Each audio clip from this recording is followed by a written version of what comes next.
Welcome back into the Dynasty Nerds live stream. We have partnered up with the league FFB, my boy Andrew over here, and we've also got the illustrious Rich Dotson.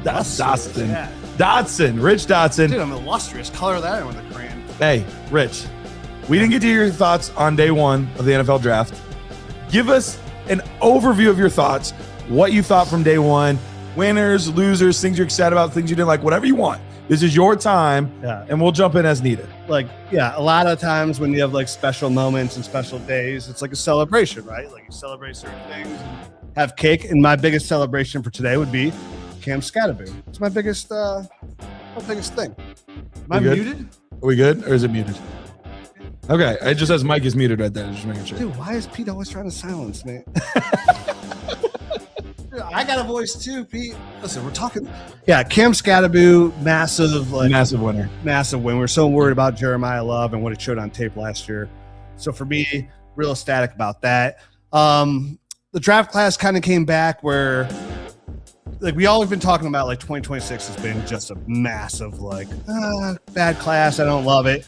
Last couple of weeks, we got a little excited about it. And then all of a sudden the draft happens and all these receivers end up being like, not the best situation or the number 2 receiver on their team. And you're like, I don't really love this class as much as I thought I did a week ago. It kind of comes full circle. Like, it's a good class, but not a great I think class. the only area where that's true is just the Jet situation. All the others weren't really that bad. Yeah, I mean, but I think it's more like when it comes to reality. Like, I had the Tennessee Titans number 1 receiver. Would it be great? Would it not be? Sure. Mekhi Lemon. I still love Mekhi Lemon. Good situation. Good team. You got Dallas Goedert, who had 11 touchdowns last year. He's going to live in the red zone. Devontae Smith is also a really good route runner. He can win that way as well. Jordan Tyson, Chris Olave, unknown at quarterback long-term. Tyler Shuck. It's the Saints offense. Offensive line's okay. So just a lot of those situations. Let's get to the maybe the thing that was the biggest shock, or the thing that everybody's talking about. Jadarian Price ends up going in the first round after many, including us, thought there's no way that's going to happen. It does. He goes in the first round to Seattle. Where are you even considering taking him at this point? Yeah, I thought it was and I was looking people dude, he doesn't go first round, and that's fair because I didn't see a first round running back when I saw Jadarian Price. We were talking this morning, Andrew, about the first quote running back ever with under 125 carries in the first 2 rounds. Are they thirsty? But in this draft in the weak class, sure, that you think he's a really good player. He's in the same tier as Malachi Fields or something like that. Go ahead and take him. For me, I said pre-draft, I wasn't going to let no matter what happens this draft, I'm not going to let it change my top 7. And, it's easy. It's easy. It's a new day. Yeah. Right. It's a new day. Cause now the argument, even though on tape, I love Amari Cooper Jr. more than Jadarian Price. From a dynasty perspective, we have a running back in Jadarian Price who had fine tape, right? He looked like a good running back. We don't know what he could do in the PPR game because he wasn't overly involved. But now he's going to a Seattle team where he has first round pedigree and a shot just to be the guy right off the rip, right? And we always say, you don't have to be some great, fantastic running back. There's not a lot of those in the NFL as it is. You just have to get the touches, just like the receiver. I don't care if you're the best route runner or a superstar receiver. If you're catching 7 balls a game, you're a wide receiver 1. So for a running back who's going to get those touches, we always use the Mike Davis reference, right? A couple of years ago, he's a Jag running back, which is a fine running back. He's in Atlanta, gets all the touches, and he ends up a running back 1 just on volume. So if Price gets that and people say, oh, what about Zach Charbonnet? He has second round pedigree. He look in his moments. He comes back.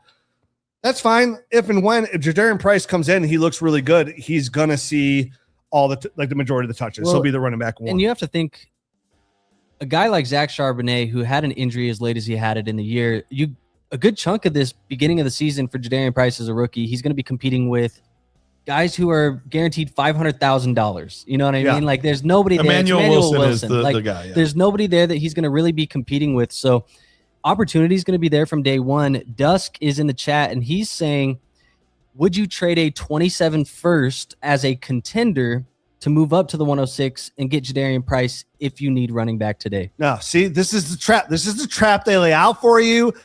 We try to warn about this all the time, right? It's that fresh new spot rookie class. We've said at for it, 1-7, any random 27 first, please give it to me, right? And maybe like Ty Simpson adds some depth to that class. I know you and I differ a little bit, Andrew, on that because like you're like, hey, you were high early. Me, I'd rather have the 5th quarterback in 2027 right now as it lays. Like, if Lenore Sellers has a good year, Sorsby, something along those lines, get that guy next year compared to taking a guy like Ty Simpson. Like I'd rather game on Eli Stowers if he ends up on the Dolphins, something along those lines. Yeah. But going back to Price, like that, go say an Omar Cooper where he ends up, like it's not something you love.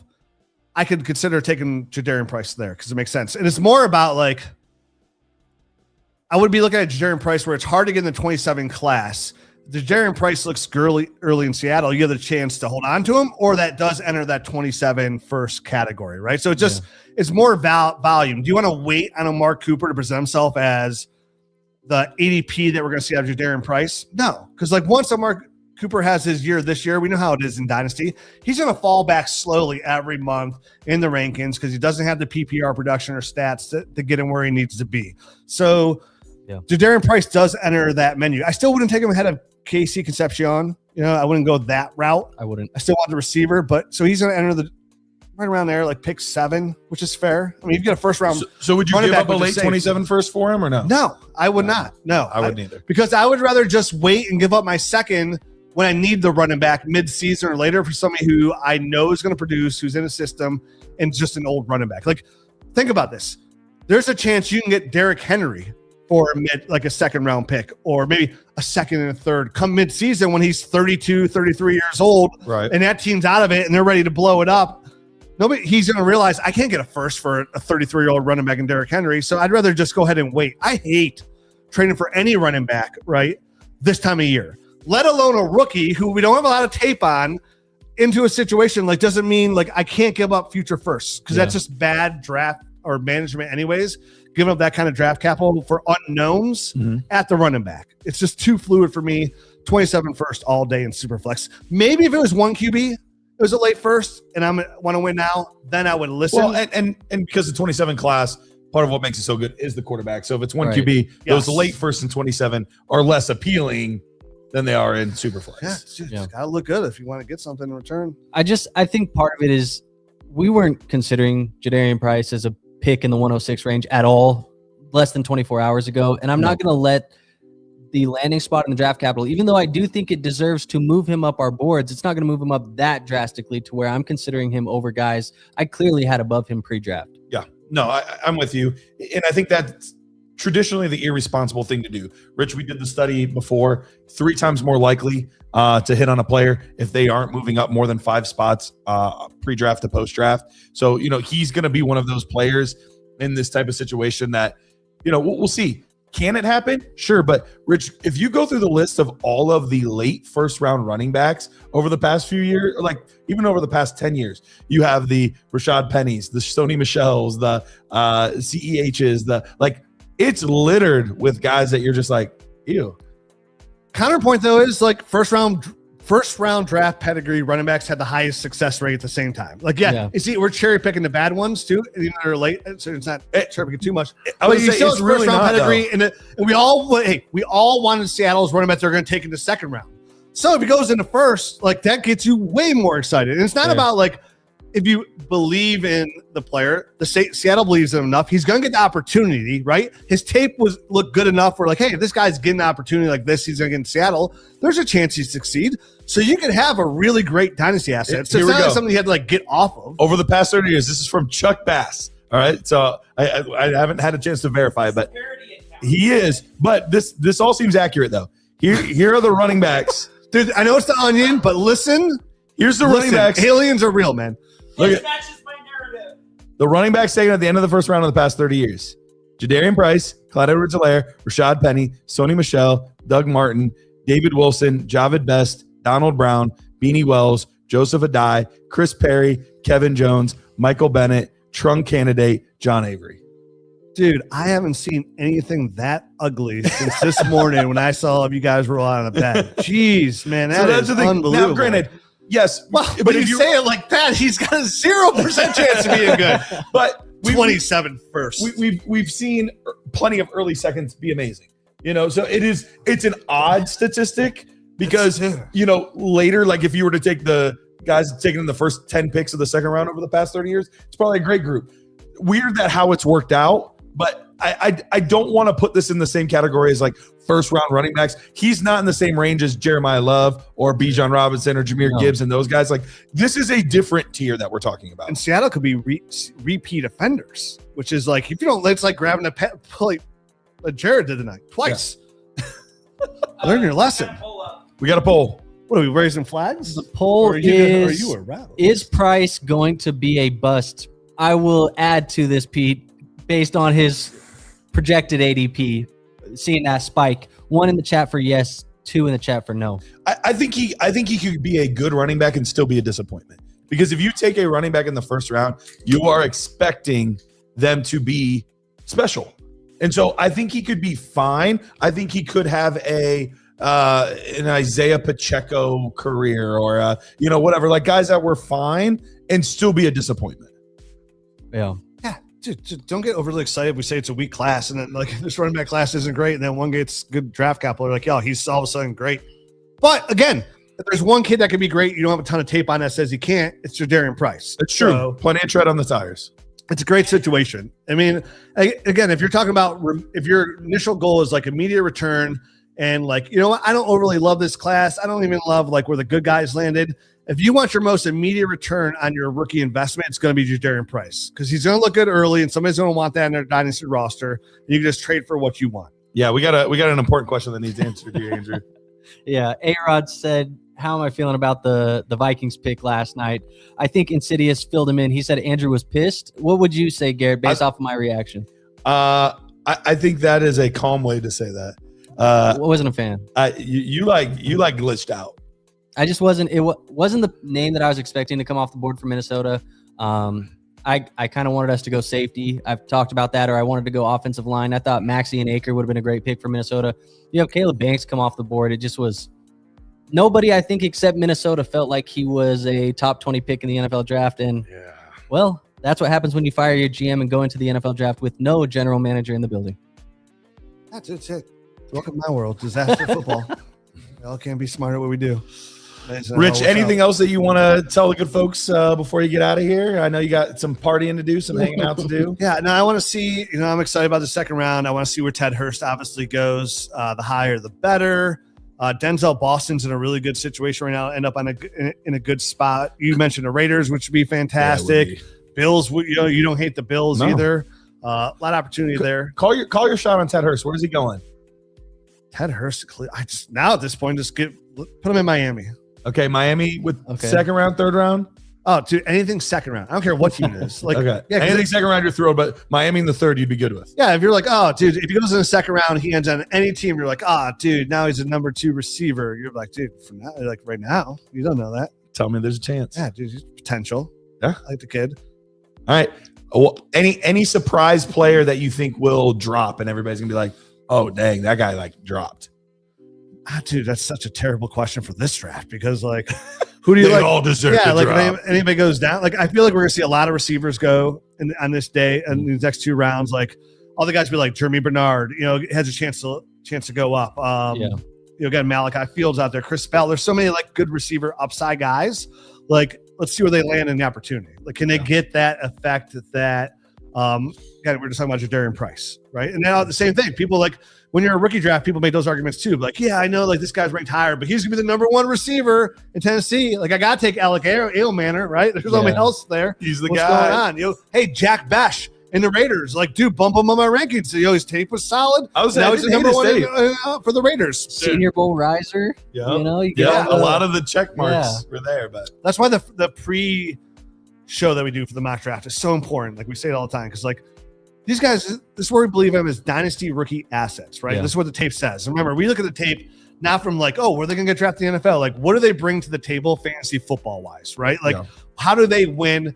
And you say that, like, watching tape, like, how do they win? Like, how do they score PPR points? Like, that's what we're looking for. So I'm excited to see some of those teams. People are going to lose value. The running backs are still the wild card in this draft, right? There's still 2 opportunities. You mentioned like a team like Minnesota. One of those guys goes there. What's the other team you said? Washington. Yeah, Washington. You know, Mike. Yeah. So you have Jonah Coleman. You got Mike Washington Jr. in there. They could really change these rookie drafts as well. And it's looking like what he also said is, I feel good about now, at least about where we're at with this draft. All these other players and some of these late guys, like a Ty Simpson in Superflex, right? Jadarian Price now going to first. They pushed some of those guys you liked before, like an Omar Cooper, down. So even a guy like Denzel Boston's about to end in a pretty good immediate situation. At least at the back half of this draft, if it's not strong, you'll be able to identify who can help you right away. Yeah. Right? Yeah. Who can help me? You're already a contender, right? We know this class isn't great, so you can kind of focus on a rookie. Like, who can help me right now if I just slide him in as my wide receiver 3, my flex player? And there's a lot of guys on the table here that can kind of push that draft back, right? I can see like a dynasty class where some guys go real well here in the second round. And a guy like Omar Cooper just naturally falls. He's that like, dude, but he was taken in the first round. And I know, but dude, Garrett Wilson, it's just a Kenyon Sadiq, Geno Smith, like, and people just they get kind of like transfixed on that immediate fix. They're like, oh, Denzel Boston with the Raiders right away, or this running back on the Vikings, and thinking like, I know he's the third running back, and kind of go back to the Jonathan Brooks and Trey Benson thing, right? Like, you're like, yeah, but he got this draft pedigree on day 2, and he's the best running back in this class. Yeah, in a weak class, you know what I mean? It's like, oh, dude, it's like I'm the tallest man at a kindergarten height contest. Like, yeah, for sure I'm gonna win, right? There's no other way to go. Skinniest kid at fat camp. Yeah, so I'm excited, man. Day 2 for us, like for Dynasty, like day 2 is a big day. Like these are where you want your assets to come from, because once you start in the 4th round, receivers, all those categories, odds of you be able to put them in your Dynasty starting lineup are super thin. Day 2 guys, 100% opportunity. We know it's a prime spot for running backs. Still have a lot of opportunity out here at receiver. Like, who can Commanders get a receiver as well? A lot of upside there. So I'm excited, man. Day 2, I've obviously celebrated. I've been celebrating for a couple of days. There you go. Celebrating. So I hope everybody has fun. I hope their teams get better. The Browns, I think, got better. So they definitely got better. Rich, thanks for hanging out with us, man. I guess. Appreciate it. We'll see you later. Do a good job. Hey, we will. All right. We are about 10 minutes away from the beginning of the second round. Now, the second round is going to be a little more fast and furious. It was 8-minute clock last night. Is it 5 today? Is that what it is, Andrew? I think it is. I can't remember if they shortened this one as well, because they shortened the 10-minute. I don't know if they shortened this one too. I don't know. We'll look into it. We'll see. It'll be better, but we got 60 picks. 64 We've got more picks. than that, because we got the comp picks too. And the comp picks, yeah. So we're going to have probably 70 Probably plus close to picks 70 when it's all picks. said and done tonight. Hopefully lots of fantasy football relevant names. I think really the reality is today we're looking for a couple more running backs. We need at least 2 to go today. A good amount of wide receivers to come off the board. And another strong point of this class that I think is undervalued is the tight end position. Sure. Seeing 3 tight ends maybe today would be great. Stowers is for sure. Claire. Claire, I think, is also for sure. Then you're hoping for Justin Jolie, yeah. Eli Raridan, Sam Roush. Like, we'll see how the NFL feels about these guys. We'll find out. It will be an interesting one. I know Michael Trigg's fallen a little bit. I still have interest in him, though, as an athlete, but we'll kind of see where he ends up. It's going to be a very, very interesting There's a lot of tight ends in this class, man. Like, I have a lot of names like Jack Endries, I don't hate him. Joe Royer, Eli Raridan, Sam Roush, Tanner Koziel, or however you say his last name, Oscar Delp. Like, there's a lot of these guys here that I almost have in the same exact tier, and we'll see how the landing spot on the draft capital starts to shake this for me, because I think the depth of this tight end class is really good. It's just a matter of who's going to end up being fantasy relevant based off of those variables. I like this question here, Pete. And we won't be able to get to all the trade questions, but throw this one up. Brandon asks, am I crazy to take KC over Lemon and Tyson at 104? I wouldn't call you crazy. I wouldn't do it, but I wouldn't call you crazy. I think that's fair, and I think that's where I'm at too. I would not call you crazy, and I could totally see a scenario where Casey ends up being the best one. And he has the cleanest path to early touches. Yeah. That is definitely one of the biggest things for him.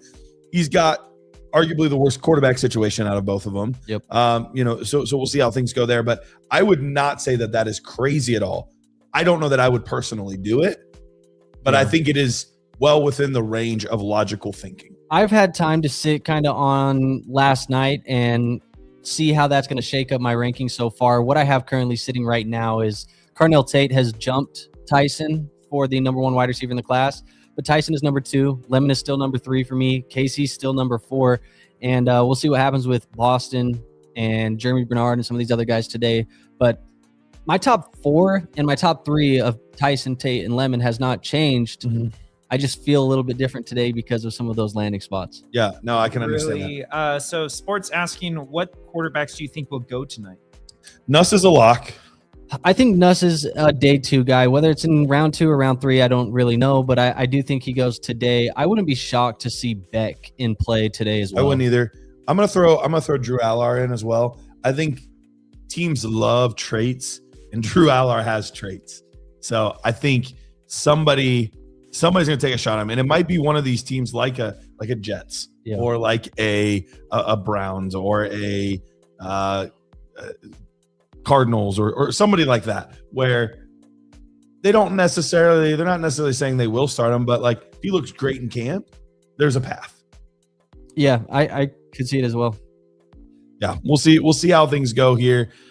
Pete rocking the sunglasses tonight. He's too cool. He's Dynasty's bad boy. I'm Dynasty bad boy tonight, baby. My gosh. Dynasty bad boys. Oh my god. Winter? It's better than your other Dynasty name, so that's good.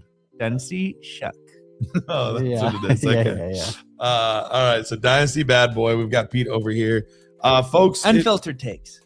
If we you know what? If we get to 1,000 likes. 1,000 likes. 1,000 likes? If we get to 1,000 likes. I didn't agree to any of this, by the way. He did. This has to do with me. 1,000 likes. Pete's gonna get Dynasty bad boy tattooed on his chest. Or I empty out my Roth IRA. Whoa. How is that to less a charity of my choice? Empty his Roth IRA to the charity of my bank account. He's like, joke's on you, I don't have a Roth IRA. I'm pro Make-A-Wish. They are high on my list. There you go. By the way, this was a joke, not legally binding. No, I'm gonna say 1,000 likes. Pete gets Dynasty bad boy tattooed. 1,000 likes? Are you kidding me? You can Sharpie it. I mean, 1,000 likes is a lot. What did we get last night? Like 150? There's no monetary value to that. Okay, what $1,000 in super chats? You said 1,000 super chats. All right, $1,000 in super chats. And I get it. Pete, no. Technically, it would only take one person to do $1,000. That's true. Just to ruin Pete's life, dude. We'll pay for it, but the rest of the money goes to Andrew and I for thinking of 1,000 likes and you'll crack your.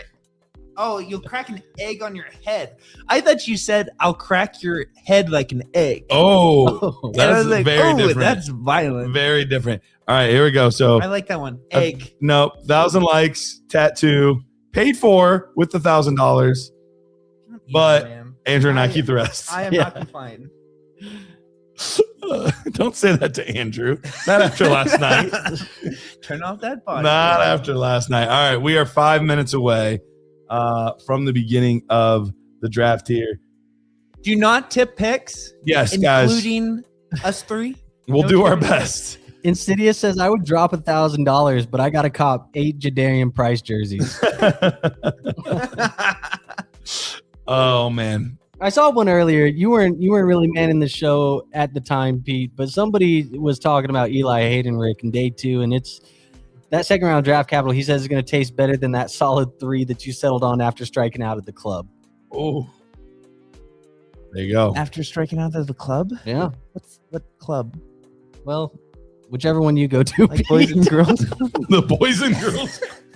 What are we doing? Pete, no, you can't say that. You can't say that, Pete. Dynasty bad you boy. You can't strike out at the boys and girls. Pete. So moving on. Hashtag Dynasty pervert. I didn't hear what he said originally. I just heard club. Bro. Oh my gosh. We just got canceled. Enjoy your last live stream. He did. Not me. I can't even wear these The anymore. Dynasty bad boy. I can't wear sunglasses. All right. Well, let's get Dynasty Diddy. Oh no. No. Oh no! All right. 3 minutes until the draft. 3 minutes. We gotta change gears. 3 minutes till the draft. How soon does Denzel Boston go? I hope he goes in the top 10 picks. I think there's a lot of landing spots right here at the top. Las Vegas has been one we've talked about a lot, where we said the Raiders would be a great fit for Denzel Boston. I also think San Francisco at the top of the second round could be in play for wide receiver. Is it Boston? I don't know, because he kind of profiles a lot like what they got in Mike Evans, but we've talked Jeremy Bernard maybe there, or a couple other guys. But there's a couple teams here at the top of the second round that could go wide receiver. We'll see about Ted Hurst. Obviously, Nerds Podcast overall has been pretty high on him. I know you're a little lower than I am on Ted Hurst. Really excited to see where he ends up going tonight. You mentioned the tight ends, but I think really the big thing is that's going to drastically change the value of these late round picks. It's these running backs. Yeah. That's the thing that could drastically change the value of the picks. Oh, Lord, don't let Emmett Johnson get picked today, because come on now. Yeah, especially to your Vikes. Oh, your yeah. Viking, and they have a comp pick at the very end of round 3. So that really is like maybe a little bit of a stretch, but it could happen. They've had him in the building for interviews, and he's from the Minnesota area, actually. Right. So maybe that would be a very interesting one. But specifically, looking at Coleman and Price, that honestly, that is my one worry. I think, or not Price, Washington. I don't feel too bad about. NFL loves speed and size, and he's going to go today. Yeah. I am a little worried about Coleman. Even though I had a very good nerd score on him, I truly believe in him. I am a little bit worried that the NFL does not like Coleman as much as I do, which happens some years. In some years, that tells me, you know what, maybe I was off in my evaluation. But other times, it just tells me maybe the NFL's not seeing what I'm seeing. Kyle Monungai was a good example of that last year, a guy that I really liked, Jared really liked, we were in on, and he fell to the 7th round. And we're like, man, maybe they saw something that we didn't, or maybe there's something in the interviews, or maybe there's something in the medicals, or who knows? Maybe there's something that we're just not privy to that's pushing him down the board. And come to find out, no, the NFL misjudged him. He's a good running back. So we'll see. So Altball asks, which running back would be the biggest mover on the draft board should the Jaguars take one in round 2? Well, I wouldn't love that hate for the Jaguars to take any running back, because I don't think it. I think Chris Rodriguez. They were in on Jadarian. Yeah, well, maybe, but it doesn't matter anymore. It doesn't. But I think Bashal Tootin and Chris Rodriguez to me feel like the 1-2 punch. And I kind of do feel like they'll see how that goes this year, and then if they don't like what they see, they might go into the running back class in 2027. It's stronger in 2027, but I don't know if anybody would be a big mover for me if they go to the Jags, because I'm not looking for somebody to go to the Jags. Not what I want. Yeah, no, it doesn't seem like it would be a great situation there. I would prefer, like I said before, Minnesota, Washington. Those are my top 2 spots for sure. Cincinnati, I think, is another very interesting one, depending on the back that goes there, the style of back. So that's another potentially interesting spot. Any other landing spots right now that you can think of that you're like, oh, that would make me interested in said running back? Yeah, I mean, I think for me, Seattle was obviously one of the top spots. I still think Tennessee could add another running back that would be interesting. We know that they kind of do want to move on from Tony Pollard, and if they do get a Mike Washington or a Jonah Coleman here today, that could still be a spot where they do choose to move on from Pollard eventually. Yeah. Washington Commanders is an interesting spot. I also think the Baltimore Ravens, Derrick Henry's kind of, towards the end of his career, Keaton Mitchell walked. There's nobody there in that backfield behind Henry. So absolutely, kind of a sneaky spot that I don't think a lot of people are looking at. I would love be Mike Washington, a Mike Washington landing spot? I think that's interesting. And then another one that I have fairly high in my landing spots would be potentially the Houston Texans. They went and got David Montgomery, and yes, Woody Marks flashed in spurts last year, but I don't think David Montgomery is the long-term answer for them. Yeah. Tragedy, a viewer on Twitch. I think he might be our only viewer on Twitch. Why is that a tragedy? That should be a celebration if he's the only guy over there. That's his name. Oh, okay. Never mind. There you go. Asks, where do you think Carson Beck will land? And will it matter? Carson Beck. Look, it's hard to nail a spot. I think Pittsburgh's primed to take a quarterback tonight. The Browns could go QB. The Browns could. The Jets could. The Dolphins could still be in play for QB. Yeah, I think that's about it. Where does he go? I think the best fit for him is the Steelers. I think the best fit for any of these quarterbacks right now is the Steelers. Cardinals is a very, very interesting one, though. Yeah, I want Nussmeier in Arizona. He would be incredible in Arizona. I mean, that team has so many weapons. When you look at across, they just drafted Jeremiah Love. They already have Marvin Harrison. They have Michael Wilson, which I think is a slept-on dynasty asset. You have Trey McBride. When you have all of these assets, it's hard not to at least have moderate success with all of those weapons. You don't have to be a good quarterback. You just have to distribute the ball well. Fine enough. Yeah. Just well. Not great, just well. So I think that's going to be the ultimate spot for any of these players. I really do hope it's Nussmeier that goes there, though. I think that's what they could use. They don't need a dynamic playmaker. You know, when you have those kind of weapons, I think that's something that we fall in love with are these traits. When we fall in love with the guys that are 6'5", cannon of an arm. They can run the 4.40. Like, you know, you want all of these things, and those things are not bad in and of themselves. But sometimes those traits almost get in the way. Like, no, I need you to sit in the pocket, read the coverage, deliver on time. And when you have those weapons, that's what's best. Yeah. Can I make a prediction? I said this last night. You can make a prediction. So 49ers are confirmed to be picking this pick. Are confirmed. They're not trading. Not trading. This is Jeremy Bernard. You think it's Bernard? I am. You haven't seen it, right? You're not tipping picks right now. Correct. Okay. All right. I would love it. I would love it. I would love the Jeremy Bernard. The Jeremy Bernard guy of the group. I definitely would like that. And I would love that as well. This would put Bernard. I would probably move him over Omar Cooper. I think I don't know that I could. It would be close though. I could understand it. I could truly understand it. Pete, are you saying whoa to what he said? I'm not looking over at you because I'm worried you're going to tip a pick for me. No, I was surprised because Cooper was your wide receiver pre-draft, and all of a sudden. No, I didn't say that. He said that. I said it. No, but you didn't. You could see it. I could see people doing it. I'm not saying I would do it. I took it and for the record, for the context at home, Cooper was my wide receiver 6.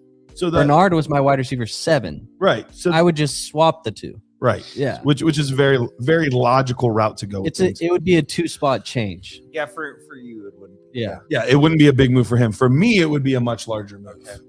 Yeah, I don't know that I could do it. It would definitely move him up my board. It would be the equivalent for him. It would be, I guess, for me, it would be the equivalent of moving Jeremy Bernard up above like Lemon.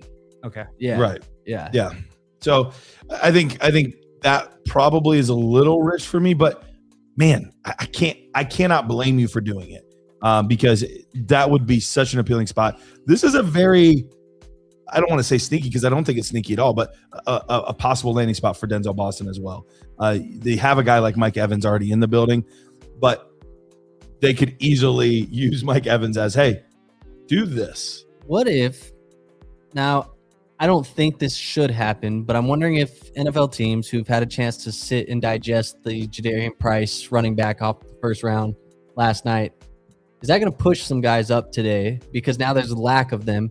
And San Francisco, who has really nobody at running back to the lead dog in that fight right now, seems to be Jordan James, but that wasn't really anything last year. Could they right now surprise everybody with an early day 2 running back? That really would be like Jadarian. We at least heard rumblings of that. Yeah, that would, I think, shake the dynasty world. Would you get a back tattoo?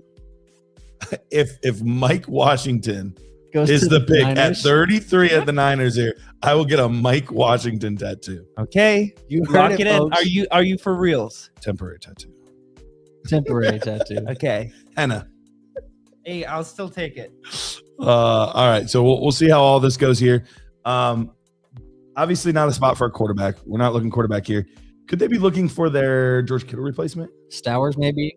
A very different player, though. That's the hard part is Yeah. that is not a like, oh, yeah, plug and play. Travis Kelce makes more sense stylistically. Yeah. George Kittle was more of a true inline blocking tight end that also just happened to be a good athlete, catch the ball, run after the catch, all that. Yeah. No, I mean, a long time. they could They potentially. really are. They had all night.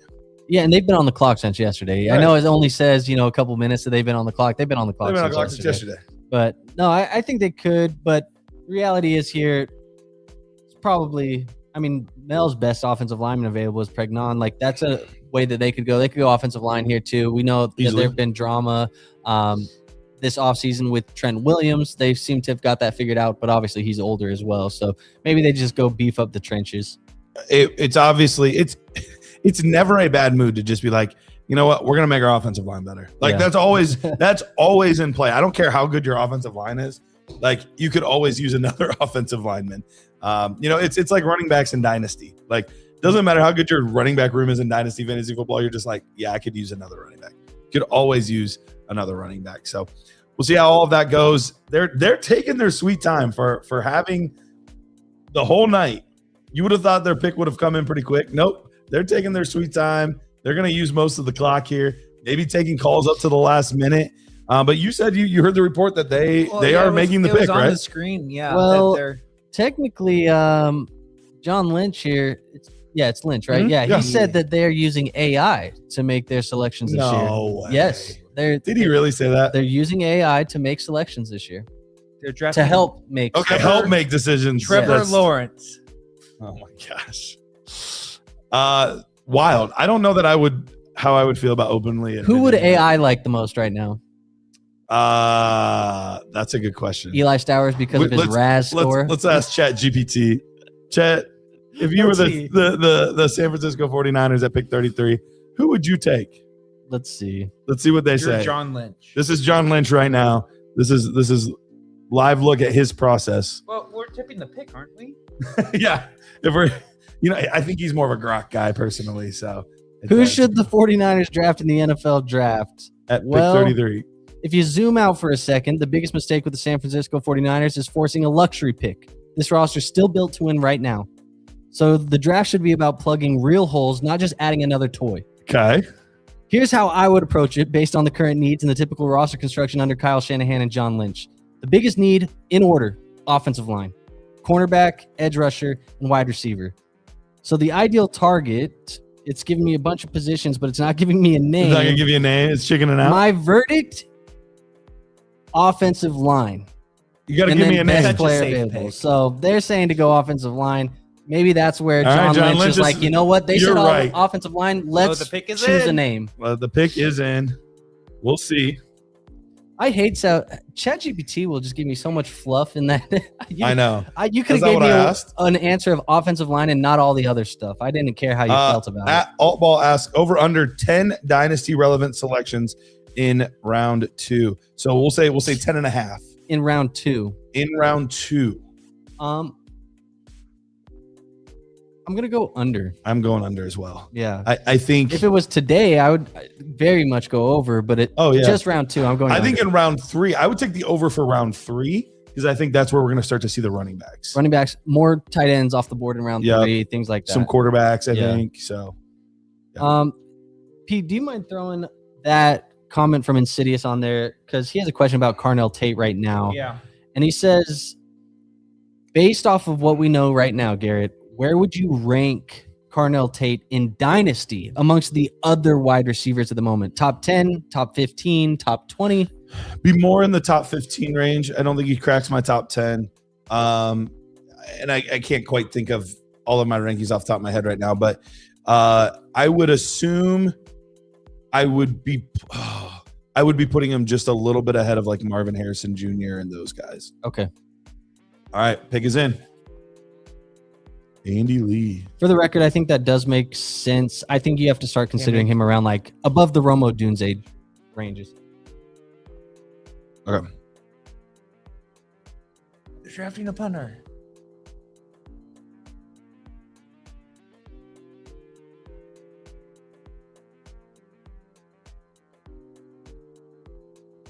Oh my goodness. DeJon Stribling.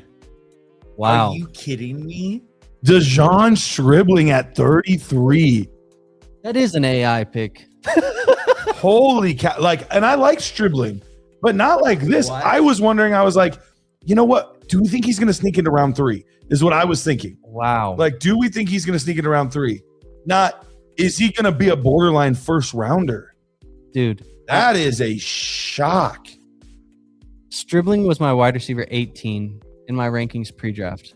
I gotta give Jared some credit. Jared had Stribling over Boston. Wow. And that's true. He did. He had Stribling over Boston. Wow. I gotta give him credit where credit's due. Like, I did not think Stribling was near the receiver that Boston was. But sometimes it's not necessarily the player, it's how do they fit with the team. And he might just be the perfect team fit, but man, that seems Rich. Very rich. seems very rich to me. I don't love that. I mean, you called the wide receiver. Is this J-Wack coming down? I just gave you credit. I just gave you credit live on the air. I said, you know, believe it or not, I like Stribling. I didn't love him, but Jared actually had Stribling over Denzel Boston. So look at this guy. If he would have shown up on the live stream show, he could have told everybody else. But you know, You want to say anything? no. He just wanted to say, Ooh, "Told you, nonchalant. told you." Just your presence wanted to be known, huh? It's crazy though. Good for him. I don't. The Niners. The Niners. He said, who did he go to? Oh, man. So, yeah, very, very interesting player here. Look, very good vertical threat. Does some good things with yards after the catch. Physical player. I don't know that he has the ball skills of some of the other receivers in this range. I don't know that he has the route running of some of the other receivers in this range. For me, and like I said, I liked him pretty, like, I liked him. I did. I mean, the draft capital alone is going to mean he's going to need to move up boards. And the reality, too, of this draft class is it does get kind of wide open. You know, there's a lot of guys we like, Hurst, Fields for some people, Bell, whatever. Like, those guys are going to start getting shaken up a lot right here. James Conner announcing the pick here for the Cardinals. It is going to move a lot faster today, by the way. Yep.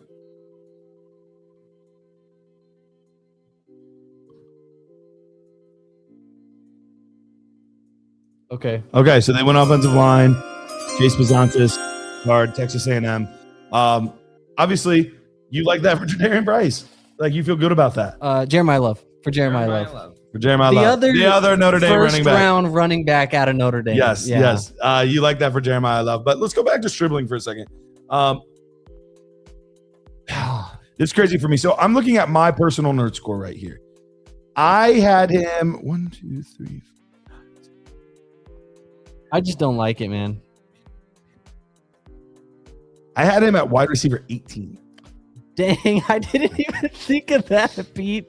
The one you just put on the screen. I had wide receiver 18. LOL. The Cards rolling out James Conner to make the pick after picking Love last night. I know. It's because he's from Pittsburgh. He played in Pittsburgh. But yeah. Yeah, that's rough. Humiliation ritual for James Conner. It's the Claypool announcing George Pickens. Fair. Okay, so I'm going to go back to the Stribling thing because, I know we're trying to wrap our heads around that. This is tough for me to wrap my head around because he is a player that I just didn't have very high. But I will pull up the Dejon Stribling profile that I have here because there is things to like about his profile. This is just higher draft capital than I thought. So when I click on Dejon Stribling right now, a player whose RAS score, I jokingly said that about the AI. Maybe they'll like a RAS score. He does have a very good RAS score. It was a 9.57, but you're right. A vertical guy who wins with speed, mainly because of long strides. But the career stats for Stribling are not super impressive.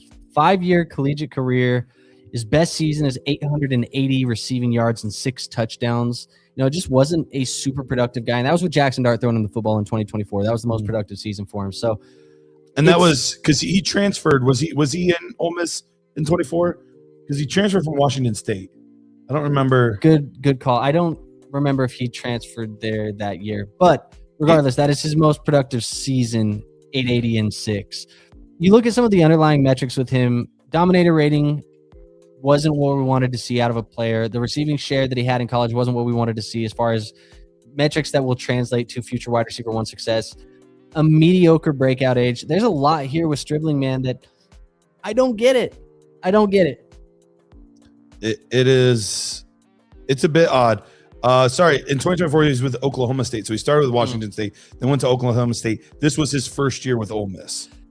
Do you like, I mean, to me, I don't love when guys transferred 3-4 times throughout their college career and never really become a guy anywhere. I'm getting more used to it. Like with transfer portal. That's the hard part. Is like it used to be a bigger red flag than it is now. That one is a surprise for me, man. Like, and it is. This is not an anti-Stribling thing at all. I think he is a good player. But he's a fringe round 3, round 4 guy for me. It was the draft cost. First pick of the second round. Yeah, it's not a Stribling problem. It's the draft cost problem. Get the picks in. Buffalo is picking. They've traded back 100 times. Finally, they're picking. Yeah.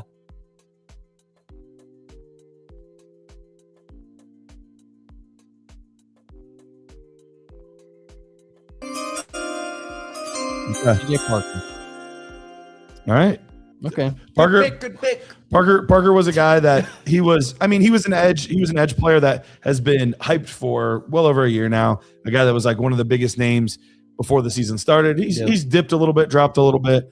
I was kind of wondering if that could be the Boston spot, which honestly I'm okay because my favorite spot for Boston was Las Vegas. So if we get Denzel Boston to Las Vegas here, I'm going to be thrilled because you look at what Boston does well. He does everything that Elijah Surratt does well and some. Like he's a better version of Elijah Surratt. So if Fernando Mendoza now gets him to throw him the football, it's going to be pretty interesting. We have a trade.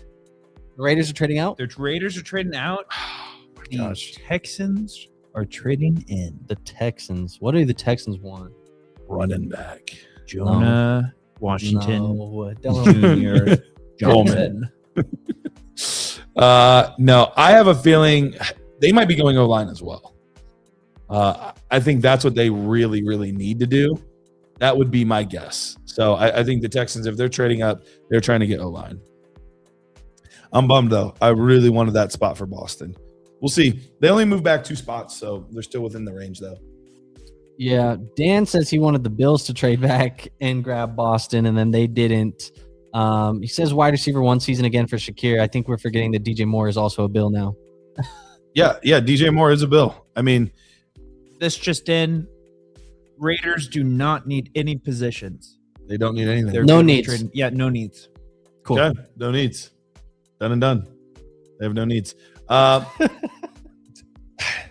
just can't imagine. I can't imagine not being offensive line here for the Texans.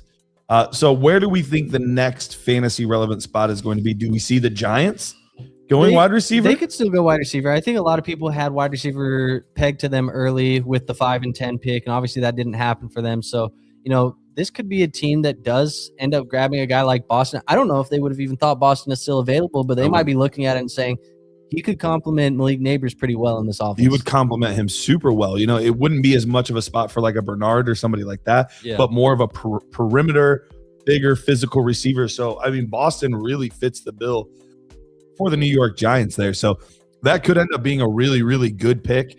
And especially we'll see how quickly Malik Neighbors is back. I know that injury took place a long time ago, but it didn't seem like the recovery was going super great. No. So we'll see how all that goes. He said he hopes to be ready for the start of training camp. Well, everybody hopes to be healthy until they're not, and then they're not. And that's just the way it goes in the NFL. Yep, absolutely. All right. Well, interesting. Yeah, crazy. I mean, I didn't expect us immediately right off the rip, first pick of the day, to just get striblinged. I mean, shell-shocked. That was the second most shocking thing on this live stream. We need to today. Yeah, we need to bury the first one. Man, I'm gonna have a tough time figuring out where to move Stribling in the ranks because, like I said, I had him at wide receiver 18. He's got to move up more than that. I mean, significantly, probably because of And But this then we is fall into the trap, right? well, but this is one of those scenarios that I talked about. If it is a situation where a player has drastically different draft capital than I expected, then I need to go back to the tape and see why. Like, what did I miss? What did I not see? That is the time where I am willing to move guys' tiers. So will he move up? Absolutely. But you're right. Is this a trap? Because we see this all the time. Player that we don't like, but they go to a good landing spot or get drafted earlier and thought, like, we reluctantly move them up a player above a player that we love. And then we're like, why didn't I just stick with the right guy? You know, Cam Scatterby last year, perfect example. Now, granted, obviously he got hurt, but before that, eating. We all loved him. RJ Harvey went ahead of him. Caleb Johnson went ahead of him. You know, look, and many people had Caleb Johnson ahead of him ahead of time. So Yeah. that one's not as big as RJ Harvey. I didn't. I had Cam Scatterby ahead. So that one still hurts me personally. I mean, I just think to myself right now, like the landing spot and the draft Stribling capital went alone to the 49ers. probably mean Stribling has to be at least a round 2 pick for you in your rookie drafts. It's not a guy that you should take round 1, but he should at least be a round 2 pick, right?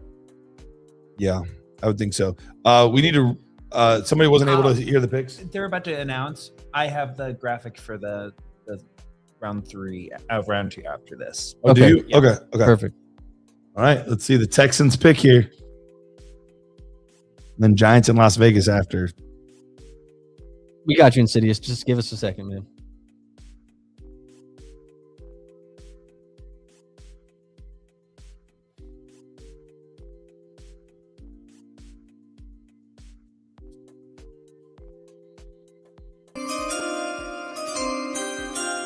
Katie McDonald.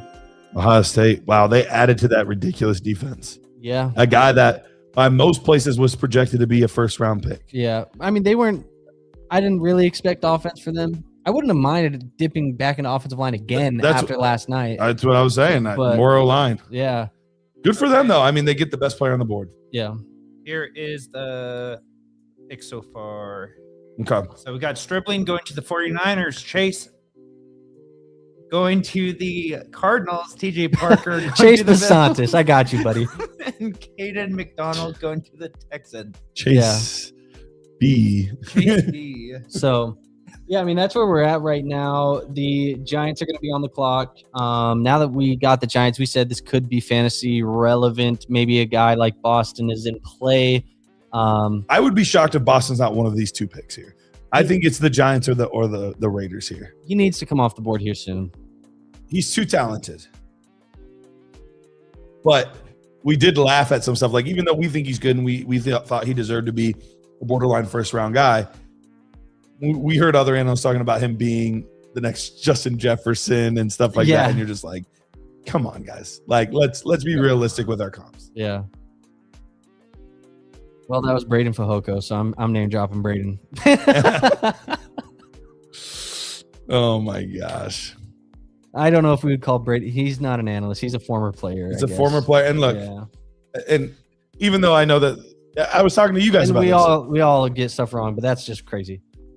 Look, as a guy that played college ball, I didn't play NFL ball. I didn't even play high college ball. I played Division II ball. But like, yes, we have a unique look at the game. Like we see things, we Mhm. understand things. That does not necessarily make us good evaluators of talent. Like, there is true tape study, tape watching, understanding of things outside of just like, oh yeah, I know what a cover 2 is. Yeah, I know what like, just because you can read things does not make you a good talent evaluator. And I think we see that all the time. We see former athletes that were incredible athletes not be good GMs or not be good scouts or not be good, like, they're not one in the same. And so even though I have to give those guys credit that they're due, that they earned for being an elite level athlete, and yes, understanding some things that the average Joe is not going to understand about the sport, that does not make them good talent evaluators. Yeah. Agreed. So, for what it's worth. Pete, I like this graphic. I think they like it too. Being able to just track it like this, that's nice. It's you, man. Yeah. Stud Muffin. Yep. That's what Dynasty they called me in Bad. high school. Dynasty Stud Muffin. Dynasty Stud Muffin. They projected your career in high school. Yeah, they were like, man, that guy's going to go in Dynasty Fantasy Football. That's Nostra dummies. What did that guy actually do, by the way? Nostradamus? Yeah. He was like really good at projecting and like predicting things. Like, did he project that Deshaun Stribling would go to the 49ers? He wasn't that good. I would be impressed. Not even AI predicted that one. They said offensive line. They said O-line. Yeah, They didn't know what they were talking about. They clearly used Grok instead of ChatGPT. probably. Mhm. What is the most reliable AI? Claude? I don't know. Your brain. Your brain. Your brain. Oh, man. All right. Perfect draft by my Falcons so far. Can't wait for them to blow it soon. Yeah, they haven't missed a pick. I have not missed a pick. All right. Pick is in. I really think Boston's going one of these two picks.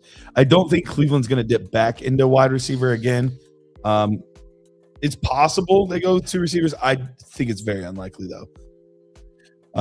We have plenty of needs on the defensive side of the football still. It feels like, we started the first couple fast, and then it feels like it slowed down It did real slow down. quick. Like, it It's just probably because we were all flustered with Stribling. maybe is that why Maybe. there was a little lapse in time there where we weren't even on this earth, Maybe. and it just went to It the just next jumped. pick. Yeah, like abduction stories of aliens and stuff. yeah. I mean, you grew up Area Area- 51. yeah, there you go. Yeah, Deshaun Stribling played football there. There you go.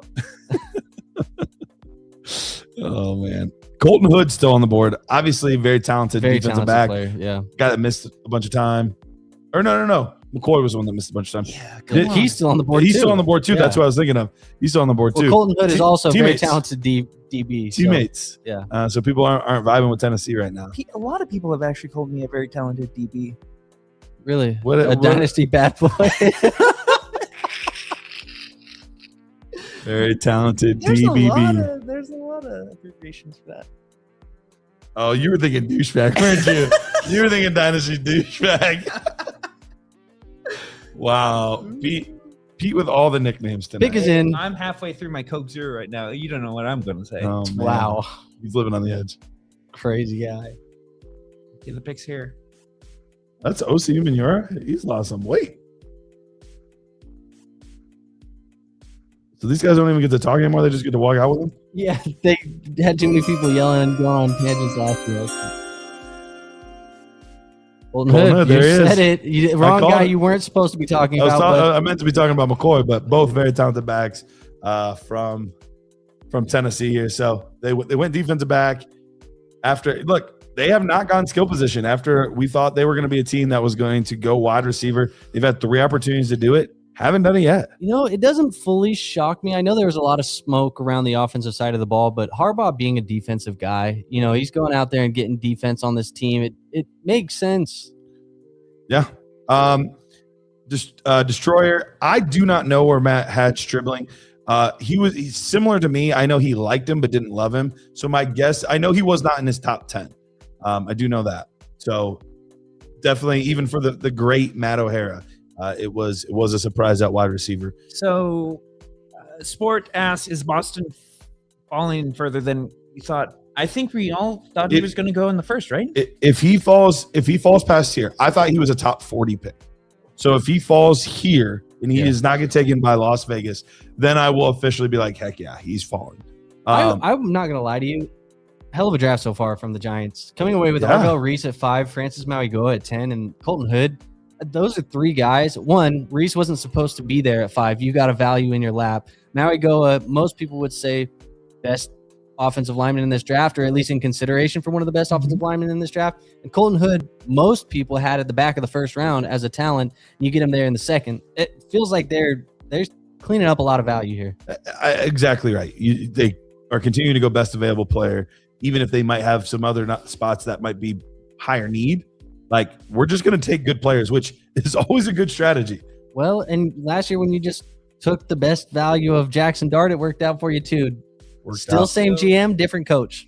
So Jacob's asking, did you guys see Coach McVay's reaction to the Rams taking Tyson? Oh, we saw. He said he will compete with Stetson Bennett. Yeah, I saw that. Is Stetson Bennett even on the active roster at the moment? Because last I heard, wasn't he kind of having some off the field stuff? Oh, the pick said they're about to announce it. So they just get to Oh, so now this guy gets the Yeah. Oh, Matt Millen. great Matt Millen. Well, this is why they don't let them announce the picks, because everybody goes up and has to say something. Yeah. I like it when people honor people. Well, yeah, You but like that? everybody I'm has. pro honoring people. Okay. I'm pro respect. You're trying to earn points back today. I get it. Is I don't think I can earn any points today. Boston. dang. Stooks. I mean, I know people had Stukes. Some were even saying they had him higher on their board than Caleb Downs, which Wow. seemed crazy. Super good athlete. He's like 25 though. He's a very old prospect. This is interesting. Yeah. So I will officially say the fall is on for Boston now. Yeah, this is not what I expected it to be. I'm gonna pull up the next, like, the draft tracker just to see the next teams. I think one of the next ones that would make a ton of sense would be 43 at Miami. Okay. That would probably make the most sense. Let's see. I wouldn't rule Cleveland out. I don't see it. KC at 40. KC at 40 very well could. Casey's off the board. No, KC's off the Kansas board. City at 40. I know. Okay. Can't tell sometimes. You're a Dynasty bad boy, so it's hard to, follow. Dynasty. Cleveland is possible. I don't think it's going to be the case, but it's possible. I think KC is still very much so So in play. these are kind of the next teams from picks 40 to pick 50. So the next 10, we got Kansas City, Cincinnati, the Saints, the Dolphins, the Jets, the Ravens, the Bucks, the Colts, the Falcons, the Vikings, and the Lions. I think in that group, the Ravens make sense and the Dolphins make sense. Yeah, Jerry Rice had the wrong team. I'm sorry. I don't know if a lot of those other spots, maybe KC right here, but outside of those three, Bengals are not going to be a team that needs wide receiver. After last night with Jordan Tyson, the Saints are not taking wide receiver. The Jets not taking wide receiver after Cooper and Garrett Wilson and Sadiq. Buccaneers don't need a wide receiver. The Colts, maybe. I feel like they're in a similar spot as the Browns. Like, I don't see them likely doing it, but I wouldn't rule them out. The Falcons, I don't necessarily see them getting a guy like Boston to pair with. Not London. a good fit. Not a good fit. The Vikings don't need wide receiver. The Lions don't need wide receiver. So It could end up being a free fall if he does not go to Miami. Or, like I said, I'm not ruling out the Browns and the Chiefs. Yeah. Okay. So Browns, Chiefs, Dolphins, and Ravens. If it's not one of those spots, it's going to be a fall that It's going to I be a don't fall really to know mid where. to late. Maybe the second. Steelers. Yeah, maybe the Steelers. Steelers. Oh, that later. feels like they got two guys in DK and Pittman already. The Niners, The Chargers, maybe. Chargers. The Niners just drafted Stribling. Oh yeah, they just drafted Stribling. Rams. Actually, that would. The Broncos get a Sutton replacement. I mean, Sutton's still there, the Pats, but maybe the they move Seahawks. on. Yeah, it could be a gets- free fall. Yeah, it gets scary. Yeah. But that also I really makes it thought- interesting because we just talk about all those as wide receiver landing spots. Boston goes to one of them, maybe. And then how many other second round wide receivers do we get? That's why I said I'm okay with going over 10 picks in the third. I don't think we're getting that many in the second. I would love for it personally. Like, Yeah. I would be thrilled for that to be the case. So I would say I'd put Cleveland at like a 20% chance to take Boston. I'll put Kansas City at a 40%. Miami, if he falls that far, I think he goes to Miami.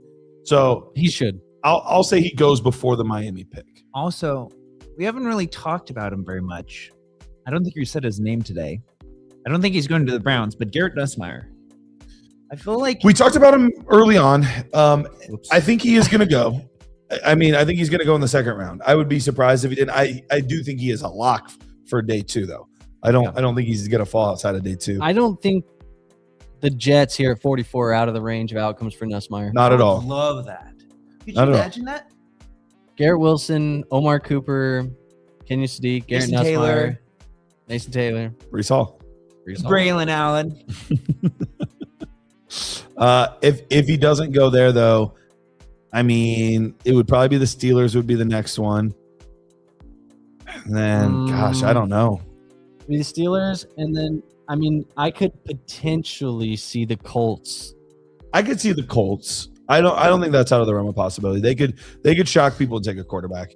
It seems like a weird pick after giving up their 2 firsts for a DB, basically because they believed in Daniel Jones. Yeah. Then their first pick to be another quarterback. Well, the reason why you lost all those games is because you didn't have a quarterback when Daniel Jones went down. When he was hurt. But, I mean, that's almost every team. Yeah. I mean, your starting quarterback goes down almost, not all, but almost every team. It's like, okay, the season is over. I mean, the Was Cardinals. that Joe Hayden? Well, boy, Joe Hayden? It is. The Cardinals at 65, top of the third round, too. That's where Nussmeier, if he doesn't go there to those other teams. Okay. He played in Pittsburgh, too, though. That's weird.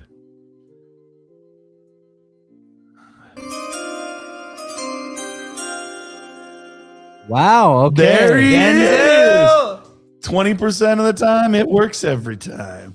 So Denzel Boston, wow. I didn't think they would double up at receiver, but obviously I was like, it's definitely in the realm of possibility.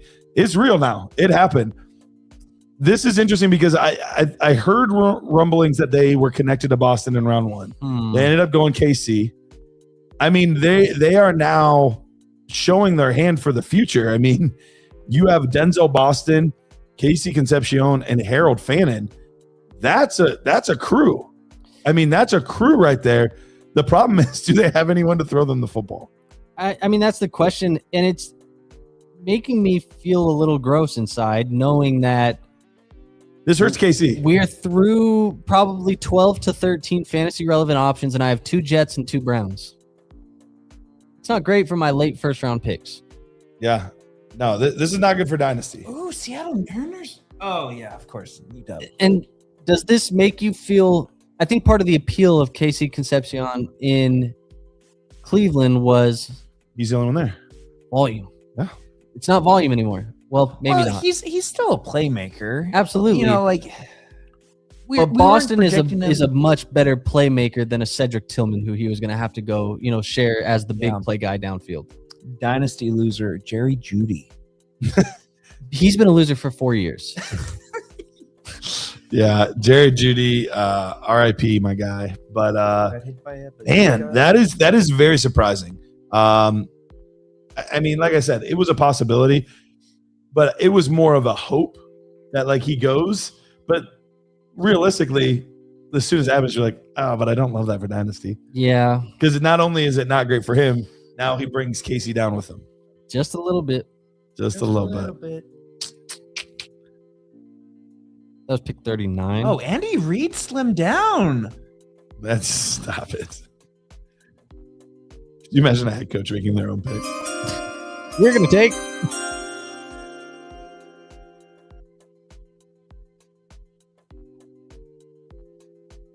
Okay.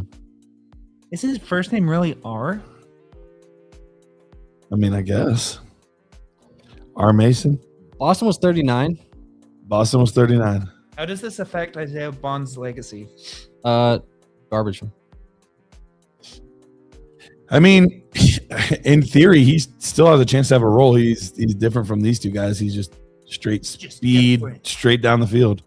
Man, I'm still just trying to figure out this Denzel Boston thing here. So far, I'm not. second round has not been thrilling for fantasy football. No, the purposes. second round has actually been pretty disappointing. It has. And I think this is the reality is like we knew that this class, we were either going to get blessed by getting some good landing spots or we were going to get the reality Get baited. check of what this is. And I think we're right now kind of figuring out what this is. And it's also that the NFL maybe doesn't like this as much as we didn't like it. Man, this is, yeah.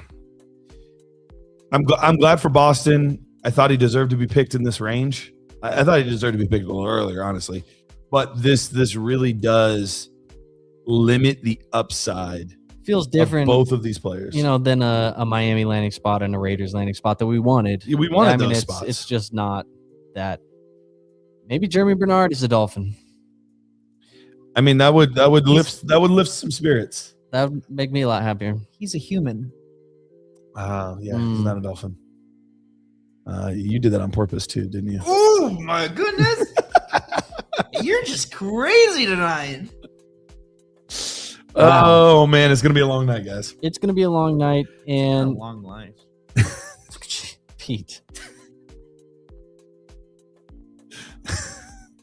Do I need to call your wife?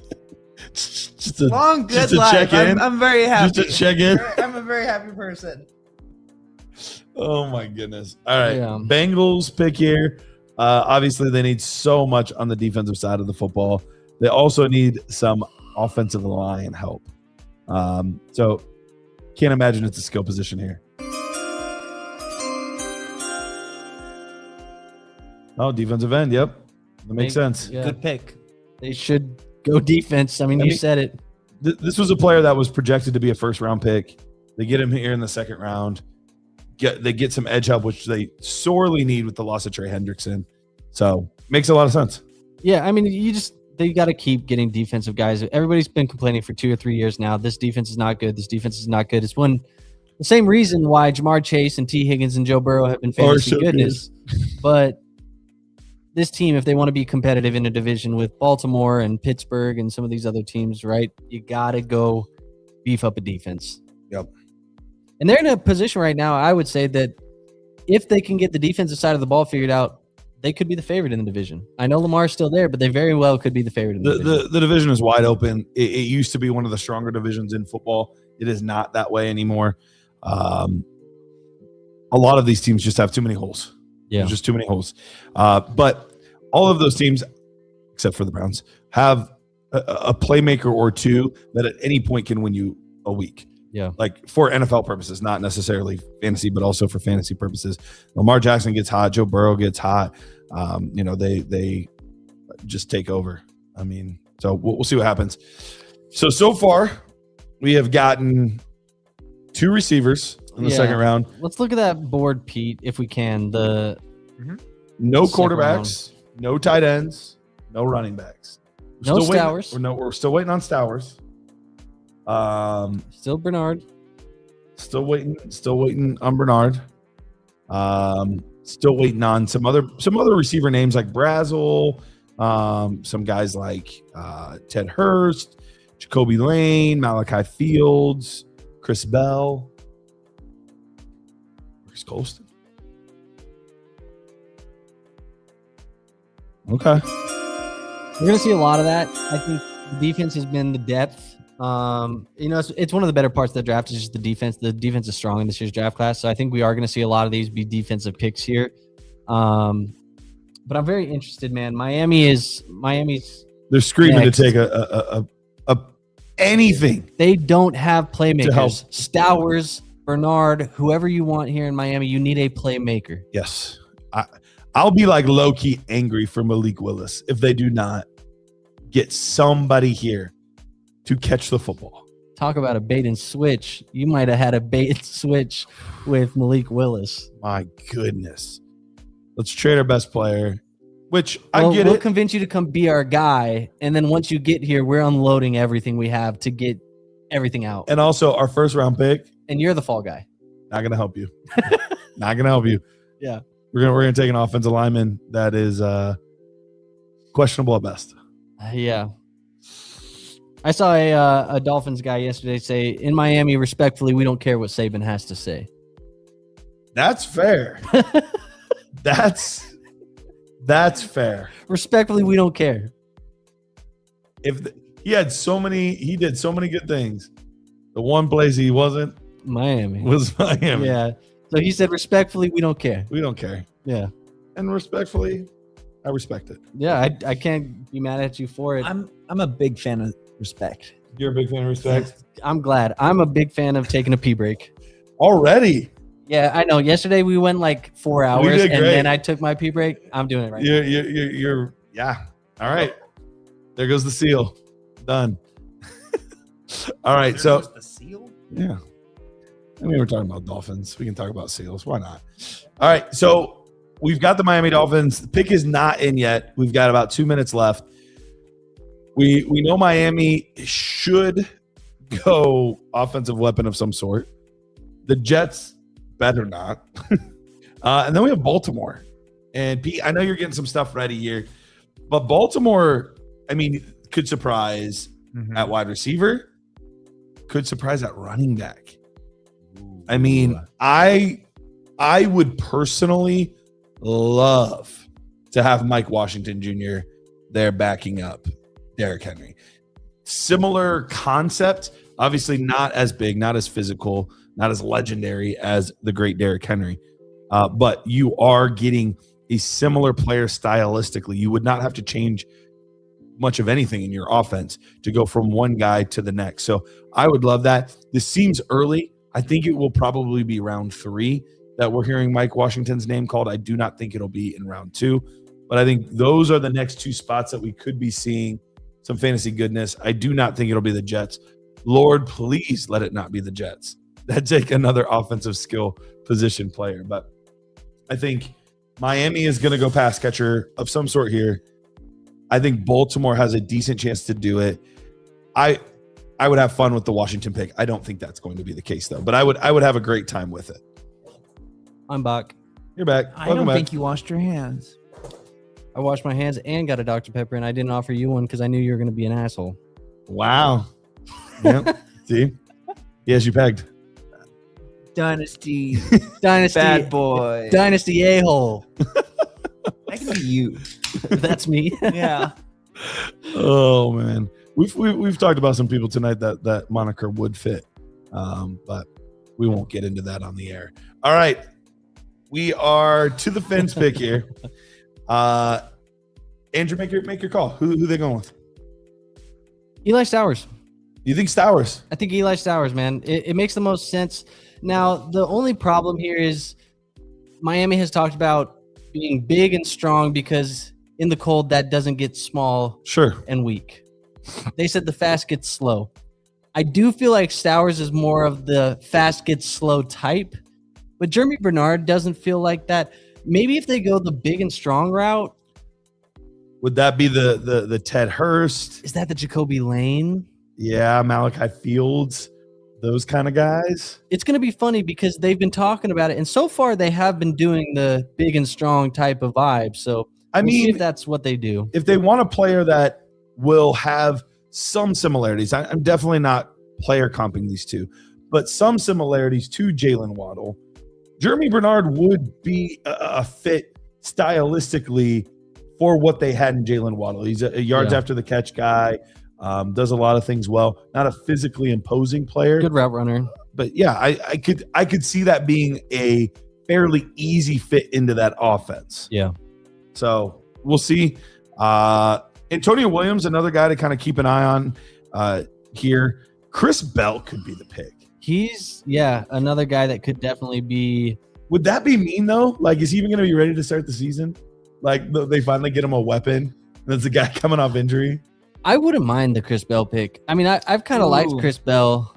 We have a trade. Lions are moving up to 44 from the Jets. Okay, trading with So the Jets. good news. Jets aren't taking a skill Jets position guy aren't there. taking- And also D Winners just got traded to the Cowboys. Oh.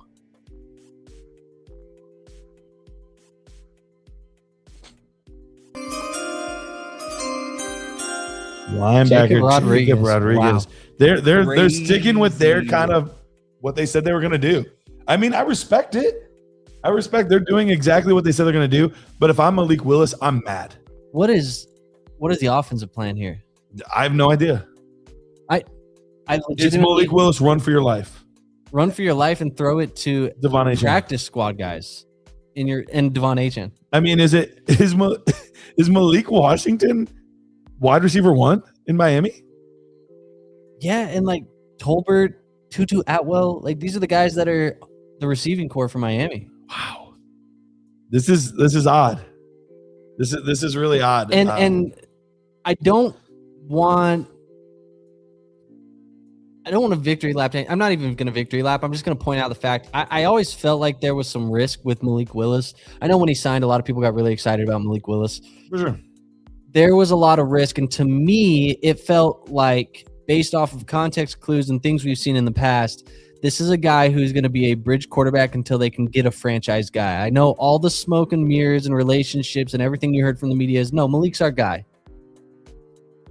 They're not This feels treating like a him Band-Aid. like he's their guy. This feels like a Band-Aid. This feels like we want the number 1 pick. This feels like we want the number 1 pick next year. We want Arch Manning. We want Julian Sane. We want Dante Moore. We want whoever it is. We want that quarterback. Or maybe it's we want Jeremiah Smith. Maybe. That would be crazy. But who's going to throw him the football? Malik? I guess. I If he mean, makes it. the problem is they've gone offensive line and then 2 defensive players. Not even in the trenches, technically. No. Corner, and linebacker. Yeah, this is bad for Malik Willis, man. Interesting. All right, what do the Lions do here? This is another team that needs defense. Megatron. Okay. Hall of Famer. Did you see that kid that was streaming the other day that had no clue who he was? Yes. That was hilarious. He's like, who's 81? How come nobody told me about him? Now, hold up. Johnson? Who's Johnson?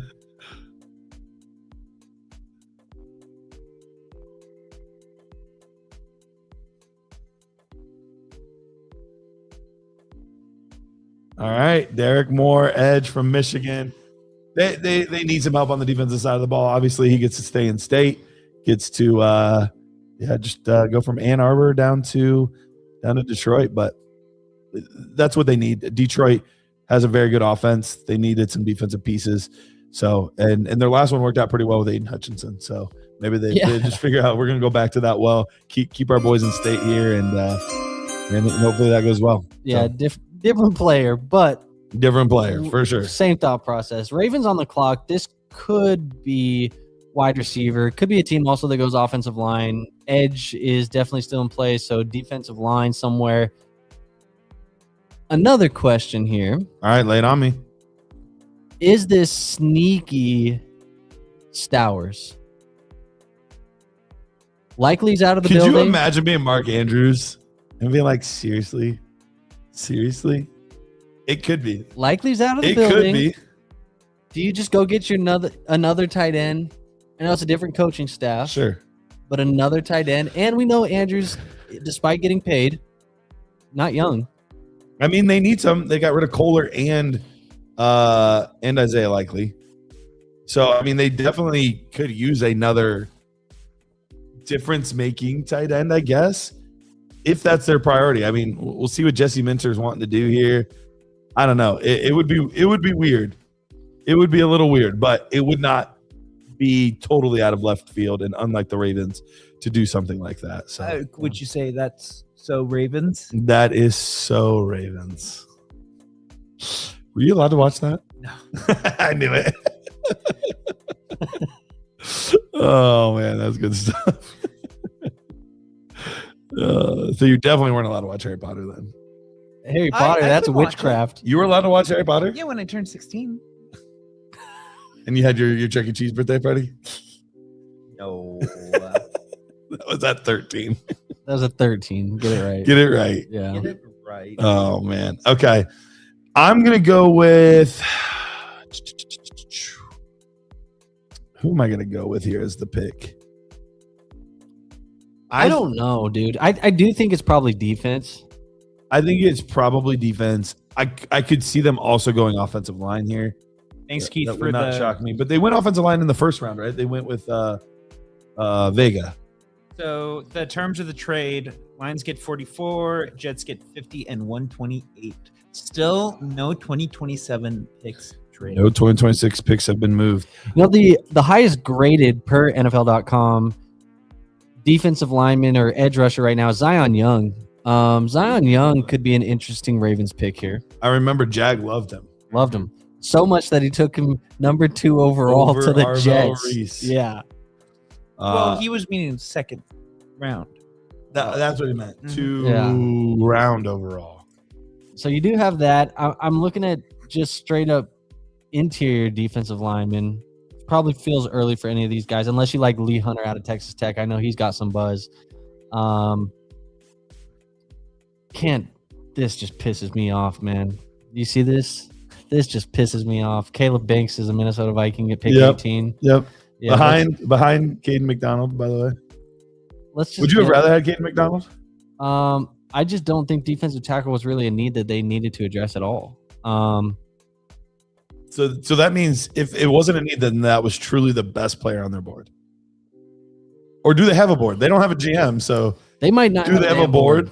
They might be using AI too. They're like, Can you be my Gemini GM right now? No, that's Copilot. Copilot. GM That's right there. right. Copilot has been helping them pick players. So Not great. We are getting Jermod McCoy, who's falling too, and they could use defensive back. they could definitely use that. I mean, why am I spacing his name? Marlon Humphrey has not gotten any younger. That and actually he's wouldn't surprise kinda me at lost all. a step. I could see McCoy being that guy. Yeah. Injury concerns to McCoy is probably the reason why he's fallen. CJ Allen also. They always love those versatile linebacker types.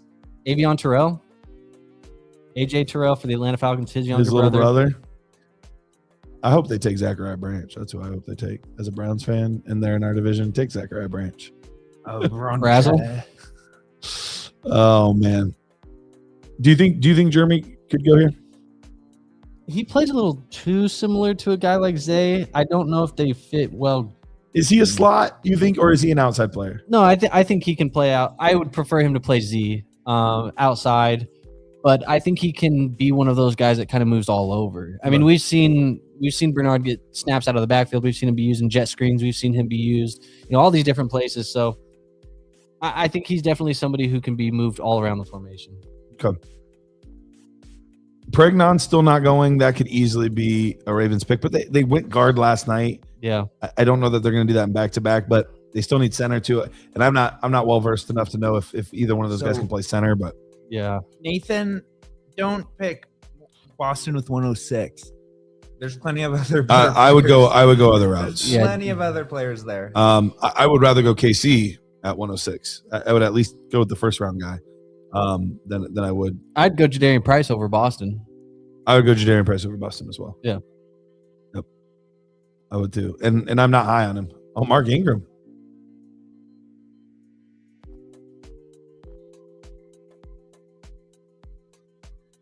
Steelers still suck.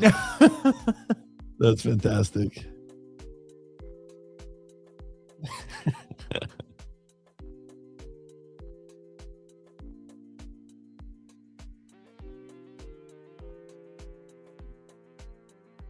Well, Mark Ingram yaps. You mentioned last night, Vega Ione is Ione, right? Ione Yeah. is their pick from last night. So they did get guard. Trey Hendrickson signed this offseason, so it kind of leaves it wide open. I think Jermod McCoy actually makes a lot of sense. Coy would make a lot of sense.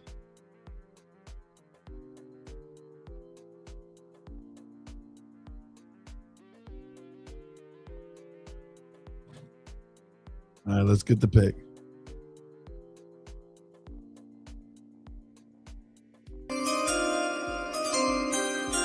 Oh, yeah. Zion, best player on the board. Zion.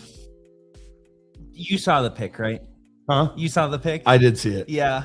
I You did see covered it. that well, though. I did you know I knew? No. I actually knew. I played it off pretty good. I every once in a while I look over at Pete and I'm like, dang it, I saw it. As he's whipping up a graphic That in was- real time. That was my middle linebacker nickname. R.I.P. Dang it. No, R.I.P. All right, Pete. Yeah, there you go. Pretty good. I thought they were just upset with you all the time. They're like, dang it. Interesting. So we do go to Tampa Bay. Dude, there has been so few fantasy relevant picks so far. The under is looking pretty good for us, Andrew, on the It was 10 and a over-under. half. We both took under. How many are we at? We're at 2, I think, still. Is this Stribling? And Stribling and Boston. Who's been the other ones? wow. I don't think we've had anybody else, have we? Did I miss it? Oh, I just saw that pick. Now. Another one. I just saw another one. Another one. I'm gonna make Pete get one of those screen protector things that like The where it's like dark unless you're like right behind Yeah. it. Yeah, I'm privacy screen. yeah, that's what it is. That's Yeah. I should have bought him one today, just so I wouldn't know the picks. Interesting. I mean, Zion Young, good player, good edge rusher. I mean, now you got him and Trey Hendrickson. It's Baltimore's defensive line is going to be a lot stronger this season. Yeah. Oh, absolutely, absolutely, going to be so much stronger. The whole Mason Crosby thing was weird. That Super was weird. super weird. And supposedly they're like, no, we were wanting both. No, you weren't. There's no way you were gonna try to pay for Well- both those guys. Maybe because they got Zion Young. But how are you going to pay I know. for Hendrickson and Crosby? Big is in for Tampa Bay. I don't think this is a fantasy relevant pick either. Well, you know it. Oh yeah, I do not. I forgot that I saw it already. Shout out Rondé Barber. Is he the better barber? Yeah. Jamal McCoy.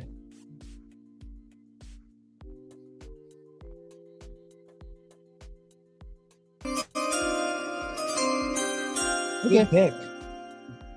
That's Jeremiah Trotter's son, right? I don't know. Is it? He said he was very happy to say that pick. Because it would so- make Philadelphia Eagles fans upset? I don't know. I don't know. Maybe. Either way. So we are now to a team that could maybe take a fantasy relevant guy. Well- We could see another receiver with Indy. We could see a quarterback with Indy. Here's the thing. We're about to be at the halfway point of the round. We've had two. And it has been 2 fantasy relevant options. So everybody right now who is holding early second round picks Hates this. is losing value by the minute. Yep. This is awful for those early second round picks. And we knew this was in the range of outcomes. The only thing that could save it right now are those running backs. Because if they get third round draft capital, they're still gonna shoot up. Which, Yeah. if you are relying on these running backs to save the draft, I got Yeah, and one of the bad worst news for you. running back classes we've had in a long time. Even Stowers, a guy we wanted in the late first, is not being looked at the moment. Nope. I mean, Oh, man. This isn't good. Z Strom says he's taking a page out of my book here. He said he just started a Dynasty Superflex startup draft, took May at 1, and the other QB selected is Allen at 6. Steelers are on the clock. Did they just trade up? Could this be? Nussmeier? Dude, this has got to be Nuss. By the way, Dusk says he is his son. So that is Okay. his son. All right, that makes sense. Who's his son? Jeremiah Trotter. Trotter is In the chat? no, the guy that was just taken, Josiah Trotter. Oh, the father's in Because the Garrett chat? and I were like, we can't remember if that is his son. And he confirmed, yes, he is. Um, Nussmeier here would be awesome.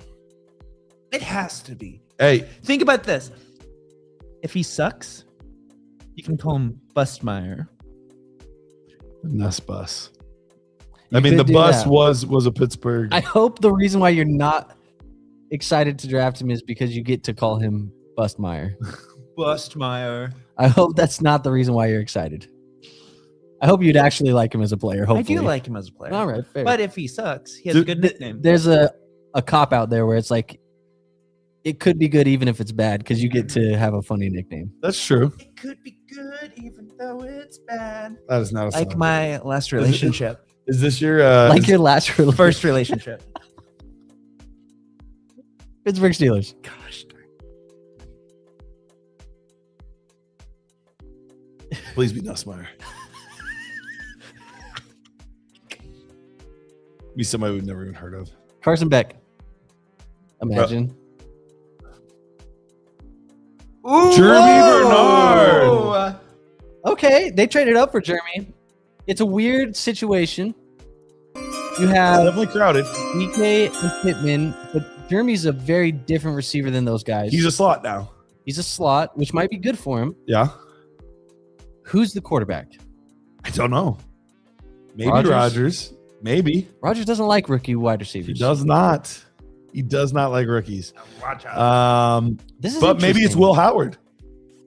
Maybe Will Howard's the starting quarterback for the Pittsburgh Steelers. That's an interesting fit. It's the first one to get me up out of my seat today, I think, for the most part. At least it was surprising. We did not expect that to be the guy. Maybe you did. Did you get spoiled again? No, I did not get spoiled. I Okay. did not know that one. I really thought it was going to be Nussmeier. Yeah, interesting. Pittsburgh Steelers. Huh. Okay. Updating my sheet as we go. I Pittsburgh Steelers. don't love it. It's not It's not the worst. bad. It's not good either. It feels like they really had a type that they wanted because It's not good. Jeremy Bernard is is he a poor man's Makai Lemon? If you're poor man's Makai Lemon, that's probably a compliment. I mean, Makai Lemon's a good player. Yeah, it's but, probably a compliment. But like, is that like, okay, we had this type of player in mind. We weren't able to get him in round 1, so we're going to get him in round 2. Oh, I Maybe. could see that. Maybe. Yeah, so they have a role in mind for Yeah, him. they have a specific thing in Mike play. McCarthy, football genius, said Jeremy Bernard no matter what. And Maybe. if Mekhi Lemon isn't there. I like when you have to draft a wide receiver 3 for your 42-year-old QB, you have to do it. There you go. Yeah, you have to just get wide receiver 3 for the old guy, Just got to do it. Grandpa Rogers. Pat.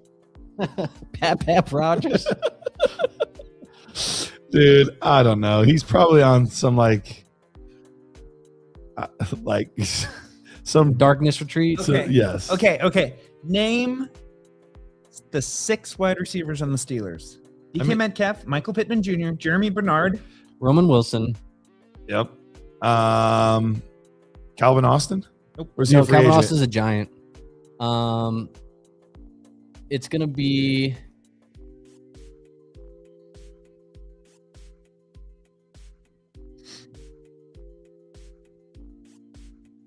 I feel like they had somebody random. It wasn't MVS, but it was somebody like that. They got added You guys are about to be exposed. that we don't know. You guys One of don't the know worst all. wide receiver cores, wide receiver 5. You can't say that Steelers is bad wide receiver core. It's a nice wide receiver core. I mean, it's fine. It is. Can we count Jeremy Bernard? yeah. Okay. So we have 5 of them, 5 of the 6. No. Yeah. No, we have 4. Well, he said we could count Jeremy. You listed Jeremy. I listed him already. DK, Pittman, Jeremy, Roman. Uh-huh. And then there's 2 more. Mm. I don't know. I don't know. Does the chat even know? Okay, chat. Without cheating. Don't look up. Yeah, don't cheat. Don't look it up. Ben Skoranek? Ding, ding, ding. Nice. Okay. Good pull. I was like, they have a white boy. I know they do. Ben Skoranek, and then I don't know. I literally couldn't tell you. it wasn't MVS, right? No. Okay, just making sure. He's bouncing around a lot. He is slow. Allen Robinson? Dan says MVS. Is it MVS? A.T. Perry. AT I would not have Perry. gotten that. I would not have gotten that. There's Dust no said way. F no, I can't tell you the next guy. Hey, Keith. Ball knower, Keith. There you go. You got A.T. Perry. I got Ben Skoranek. You said AT Perry and Insidious says who? Who is that guy? He was I kind of like this. A dynasty darling for like 1.5 months. Oh, I just got a notification. Connor Griffin just hit his first home run. He's on my fantasy baseball team. I love Connor Griffin, man. I hope he ends up having a long career on my fantasy baseball team. I'm pro Connor Griffin. Yeah, me Is it too. a dynasty baseball team? It's a keeper. You have to keep 4 guys. Ah, They interesting. called me nice. Keeper?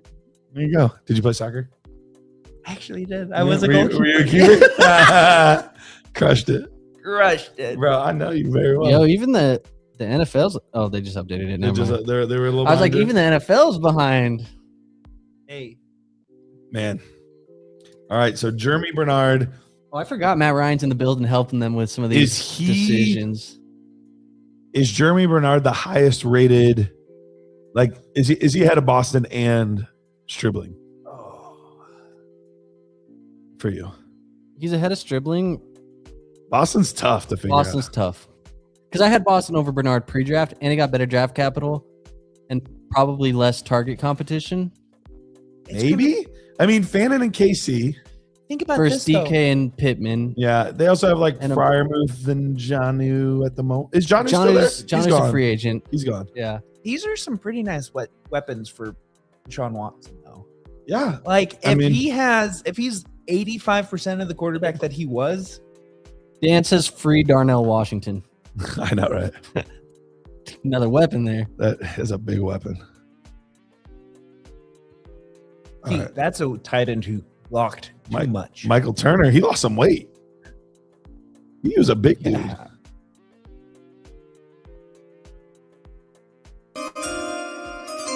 Avion Terrell. Wow. The brothers are together. That's awesome.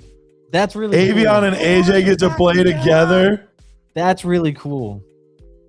And that's a good value pick for them. He was the best DB on the Wow. board, maybe Yeah, that's outside a of good Jermod McCoy. Good for them. But that's awesome. That's a cool story. Yeah. I hope they ball out. I know the Diggs brothers have been trying to play together for years, but the Terrell brothers, they just get to do it right away. They're just gonna do it right away. The Dix brothers, they're like, you guys are problematic on your own. Yeah. We don't need you guys linking up.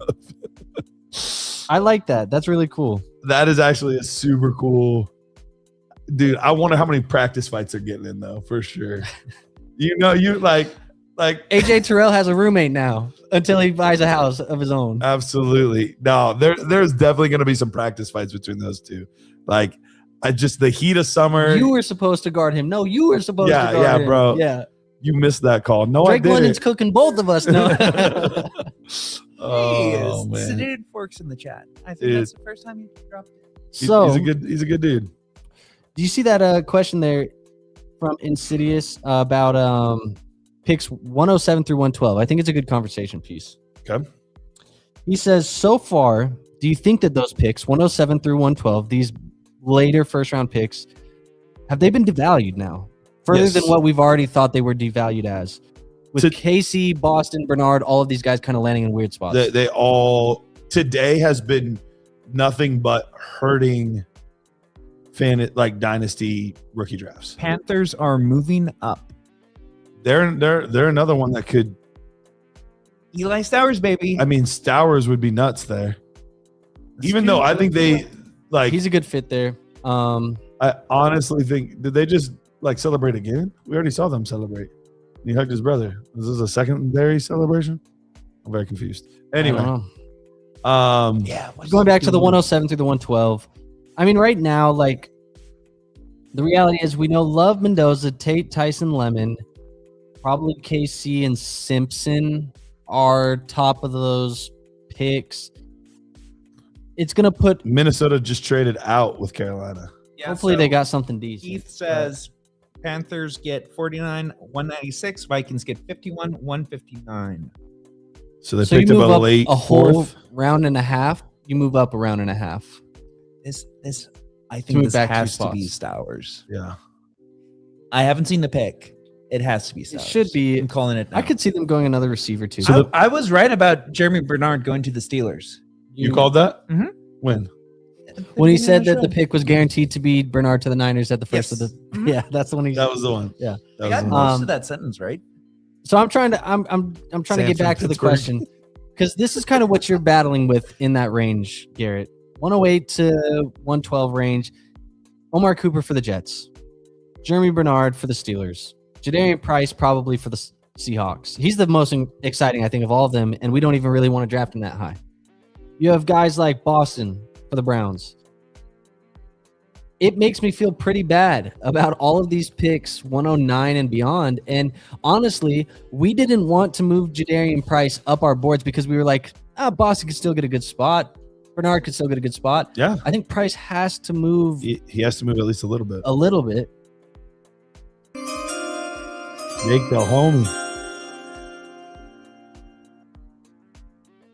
Oh, jeez. Lee Hunter. Okay. Hardly know her. All right. They do not take the skill position like we were hoping. There's Does no the NFL Stowers. not like Stowers as much as we did in the community? I think there's a real chance of that. I think there's a real chance. They might just not know what to do with him as a tight end. Like they might be having a hard time saying we cannot use him in all the facets of the game that we would want to use him. And so, how high do we value him as a true wide receiver? Well, I feel like part of the issue is he's a guy that you knew as a liability as a blocker. Mhm. And he does kind of fit in this almost, I think he's a tight end, but he's almost in tweener territory where he's kind of wide receiver sized. Yes. Yes. And I think that's the issue is I don't know that teams are really looking at him as a tight end. I think they're looking at him as a receiver that just happens to get the designation. Yeah. But I don't know that they are actually going to be lining him up on the line more than 15% of the game. Well, still give me Stowers over these wide receivers drafted. You know what I mean? I mean, Maybe. I hear you, but if Stowers does fall to round 3, the hit rates on a guy like that get pretty low. It definitely hurts. But Travis Kelce was round 3. Yeah, it's always fun to point out the outliers, but It's true.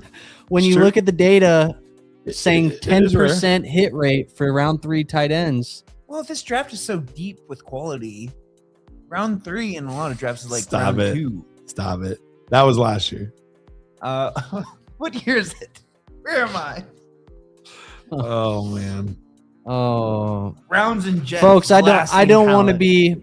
I don't want to be negative, but if I'm watching this stream at the moment, I'm also pulling up Sleeper on my phone while you have us on the TV, and I'm trying to sell all of my second round picks at the moment as quickly as I can. It's too late. It is too late. You can't do it. You can't do it right now. You got to wait till it's on the clock and somebody likes somebody. I'm trying to everything I Okay. can do. I called the last 2 picks perfectly. What? No, you didn't. Ted Hurst to the Jets. This Bro. just seems. Why do you hate misery, or why do you hate joy? You love misery. Who's joy? White Rhino says we're too low on price. He said 106 is the lowest that he should be drafted, and says that he has consideration to be even higher than that. If you want to take him at 106, while I would not do it, I understand it. I cannot go into the 105 range. I can do it at 106. I am not taking him over any one of those 3 receivers. I'm not taking him over Love. I'm not taking him over Mendoza. There is 0% chance I would ever click draft on Price over exactly what you said. Love, Mendoza, Tate, Tyson, Lemon. There's 0% chance I would I'm not do it. clicking Price over them. I'm still drafting Casey Concepcion over Price, but I would understand if you wanted Price. That's the range where I'm not going to argue you. I could hear an argument for Ty Simpson. Depends on what you want in your roster construction. I would hear Kenyon Sadiq if you want, maybe. Don't really love the pick for Sadiq either. That is where he's supposed to go, but he cannot go, should not go top 5. Z Strom, would you guys trade Omarion Hampton for 2 mid-early 2027 firsts? Omarion Hampton for 2 mid to early 27 first. Wow. I would It's fair. 2 early 27 first. Mid to early. That's the part that scares me. Like, If they're both early, I mean it's take the 2. yeah, I mean, if you're getting, okay, yeah, I get 101 and 103, like, I'm loving my life. But if they end up being 103 and 105, now we're not loving life as much. I think But this it would probably honestly, still be fair. it's not awful. Yeah. It's not awful. For me, this is a clear, like, can I win this year? Then I probably need Omarion Hampton to win. If I don't think I can win this year, Take the I think I'm first. taking the picks. Yeah, that's probably the right move. So I think that one is a little bit of team dependent. Man, all right. We got to see Brazel soon. We need to see Antonio Williams soon. We need to see Chris Bell soon. Obviously Ted Hurst is a guy we've talked about. All right, Jets. They're like, we're gonna take another skill position player. Oh, did he win the Masters? Curtis Martin. The green jacket. I'm colorblind. Yeah, that's true. Forgot you're I'm colorblind. colorblind. He really is, though. I forgot. Curtis Martin won the Masters. Curtis Martin was a good running back, though. They low-key have gotten some like really good players Yeah. announcing these picks. They don't bring out the bad ones. Garrett There's plenty of Nussmeier. bad ones. Kyle Phillips. Titans wide receiver sleeper. I mean, we just saw James Conner. James Conner's a good running. D'Angelo Pons. Fine. I'm surprised he didn't go sooner. That's a good pick for Aaron Glenn. Aaron Glenn's gonna like that. I mean, low-key, Are the Jets cooking? the Jets might be cooking. Great pick. I don't think that they're not helping us for fantasy, but the Jets are not making bad picks. They have 3 first-round picks next year. They took, now granted, I would have taken Reese over Bailey. I think that's, but up to interpretation. Tomato. It's fine, whatever. Yeah. Whatever. Sadiq, that was about the range he was going to go. Do you double up at tight end? I don't know. Kind of weird, but look, if it's better to just end it now if you're like, guys, Taylor's not the guy. We messed up. Let's get our guy then. Yeah. Like I would rather just move on and let's not waste time then. Yeah. So maybe that's the case. Omar Cooper, And we're seeing more 12 personnel in Yes. the NFL too. So like seeing more 12 personnel, Taylor can still be involved. He's just not your guy. I think realistically, Omar Cooper was value. I think you took him at value. Yep. I think he could have gone anywhere from the late teens into the 20s. I think 30 was good value on him. And in my pre-draft rankings, I felt like Cooper was a good complimentary receiver. I wasn't feeling comfortable where people were like, he should be a top 15 pick. He should be the number 1 wide receiver for your team. But going there with Garrett Wilson, I'm like, Garrett can go be the number 1, do what he needs to do, and Cooper can be a great compliment to him. So And then Andrew, Pons is, I mean, a very underrated corner. So I like it. with the Vikings. All So right. this is how Jonah Coleman saved Christmas. So, no, this is not Jonah Coleman Saves Christmas. This is how the Vikings can repent for their sins from yesterday. Okay. We take Warren, the safety from Tulane, right here. Toledo. Toledo, yes. We take Because he fell. People him were right talking here. about him going in the first round. It's not how many times you fall. It's how many How times did you get back It's up? how many times you get up and Why go do play. we fall, Master Bruce? That's how Master you repent Bruce. for your sins. It still feels like a wasted first round pick, but that's how you can repent for your sins. Because it was a guy that because you would have probably been happy if it was the other way. Would you have been fine if he would have been the pick in the first round and Banks would have been the pick in the second round? You feel better about Banks' value. Yeah. Yeah. So in a way, it would kind of work out. Yeah, I think if we go safety from Toledo right here, makes a lot of sense for me. Toledo, another high school baby. Yeah, please. I'm exhausted. Thank you, Pete. Great. Now, don't worry about that. Just hold my mic. Yeah. All right, pick is in. It's not fancy for our sake. Bro, Jamon it's- McCoy is a really good value too here. McCoy or Emmanuel Zachar- McNeil Warren. Those are the two Zachariah guys. Branch.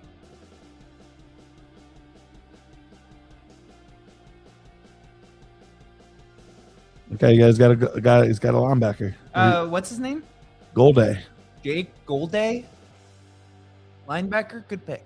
I don't know how much you know about him. I don't know anything about him. I don't know much about him either, and Ooh, that's he got that worrying me. Riz. It's worrying me that Don't know anything about him. yeah. From the Nasty Natty. Let's do a little research real fast. Hold on. Oh, that's not good. Oh, you have to go to a It's new not page. good when you have to go on to the next page to see the best available players and his name's not there. Oh shit. Okay. Okay, Golday. Oh no. He's going to be dominant on special teams. Oh no, Garrett. Bro, he's below Ted Hurst. Garrett.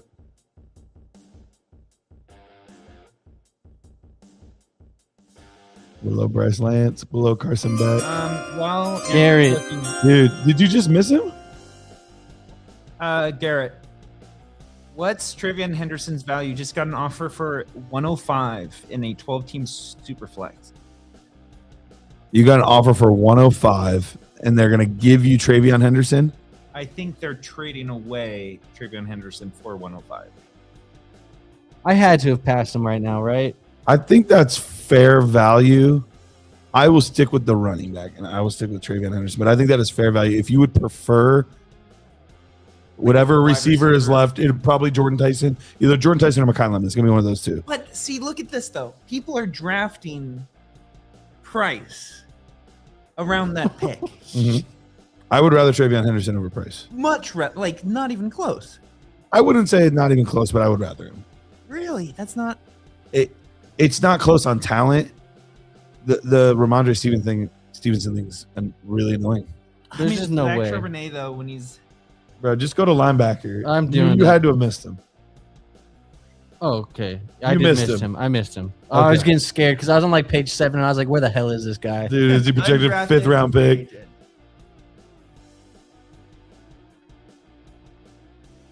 You feel a little better now that you found him. Joel says that he's a good player. All right, hey. Thanks, Joel. Yeah, it's still not the guy that I want. I get safety's not a premium position. Mhm. But it's a damn need. And I feel like there's some good safeties here in this draft that we just keep passing on. Really fast, Greg. is asking, did we react to the Jaden Reed deal? And we have not yet. We have not. No, it was a solid deal for him. 3 years, a little over $50 million, $20 million of that guaranteed. It's a good deal. It's genuinely a good deal for Jaden Reed. I think that shows how they feel. They just recently re-signed Christian Watson. Kind of consolidated this wide receiver room, and now you're starting to pay the guys you actually like, get rid of the guys you don't. Who's going to be in there on 2 wide receiver sets? Because they have issues, I think, with both Jaden Reed and with Matthew Golden blocking. Yeah. So Christian Watson will be out there. Mm-hmm. Who's going to be the other guy out there? Honestly, I don't know. I think they hope it's Golden. Okay. But you just signed Reed. You paid Reed. Is this the Packers' first pick? They did not have a first round pick.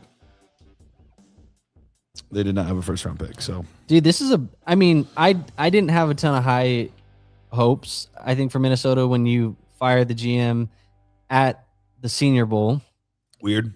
and then say, we're going to go through the draft cycle without a GM and we'll hire one after the draft. Who was making the call? Like who was the one that decided like, okay, we are going with this pick? Like who made that call? Does anyone know? Yeah, they temporarily promoted somebody in the front office. He'd kind of been helping. Is he like a scout? Yeah, Or he'd is been he- helping Kwesi the last couple of years. But it's not, obviously it's not ideal when you say you're not going to be the next GM, but you can make these selections for us. Really fast. 112 and 309 Superflex PPR for George Kittle, which Kittle. So you get 112? and 309. I'll take 112 for Kittle. 112 for Really? Kittle and 309. I In a would take the Superflex 112. tight end premium?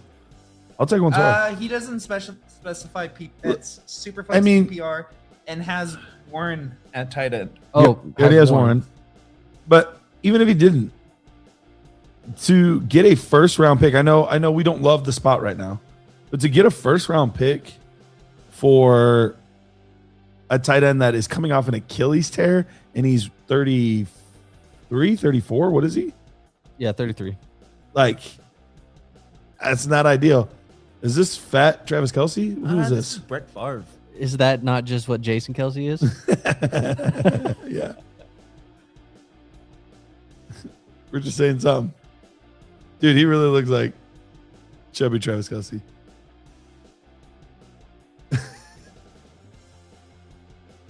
Didn't even tell us who this guy is.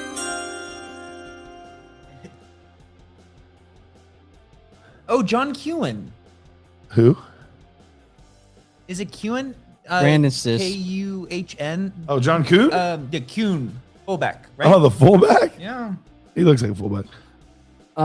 Insidious says 102 plus a 27 first plus a 28 first Oh, geez, this is a big trade. plus J.K. Dobbins. What the heck? Whoa. So 102, 27 first, 28 first, and J.K. Dobbins or Jahmyr Gibbs. I need to know where, like, are those projected late or early picks? The 27 and 28, Yeah. probably random. I mean, he says without context. So I'm assuming that's just 28 random. is, I'm always going to assume kind of random. 27, you should have some idea. Yeah. I mean, I think this is once again similar to the Omarion trade. If you're a contender, you need Gibbs to contend. I'm not moving off that for Cardinal Tate and 2 other really good shots Yeah. at the gun. I'm gonna stick with Gibbs.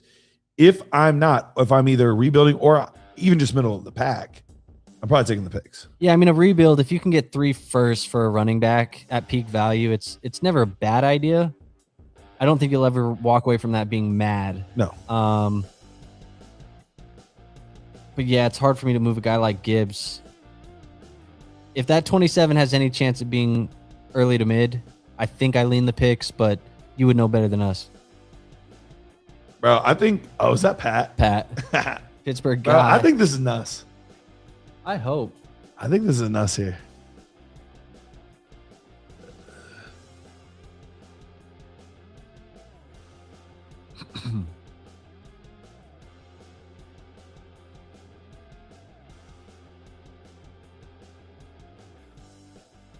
Zero arrests.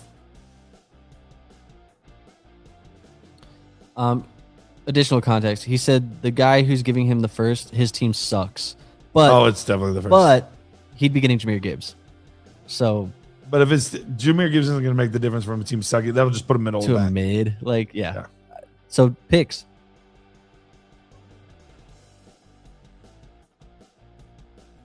Pat, we don't need a damn WWE promo.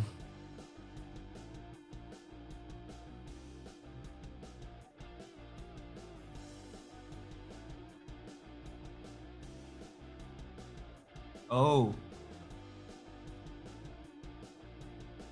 What?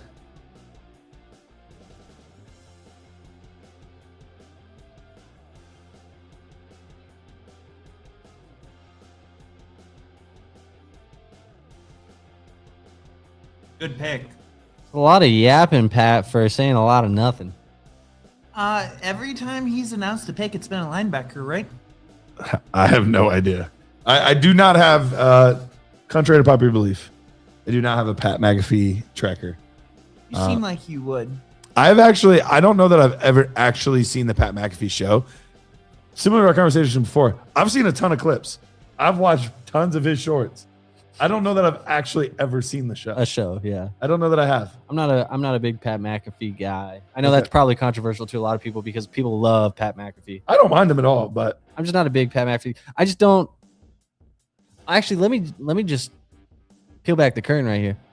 I don't consume a lot of like mainstream media from like big media. Like, yeah, I'm not ESPN listening and- to Stephen A. Smith. I'm not listening to Pat McAfee. I'm not listening to those guys a lot. A lot of what I listen to is smaller creators if I'm listening to content, but most of my information and my news, I'm Studying. researching myself. Yes. Yeah. I almost never listen to anything anymore. There's a couple people every once in a while I'll tune into. I really like Trevor Sickma and Connor Rogers Stock Exchange. Like I'll take in their podcast every once in a while. But for the most part, I really don't either. Usually when I'm listening to stuff, it's usually either music or I love like listening to books. I listen to books all the time. All the time. Most of my I really do. I love it. Look, these are not and for the most part, these are not like self-help and like educational and like make you better type like books. They are not those. They're like straight up stories. Like entertain me. But I do love books. I really do. I'm not looking over. Something must have happened because he's not letting me look over there. So. Oh, is that Kyler Murray? Oh my gosh. You're talking about Brian Westbrook's son? Yeah. Oh, okay. Okay, I'm not supposed to look over, so something happened.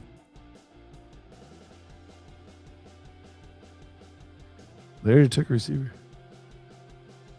They kind of reacted weird up there. I don't know if they're ahead of us at all.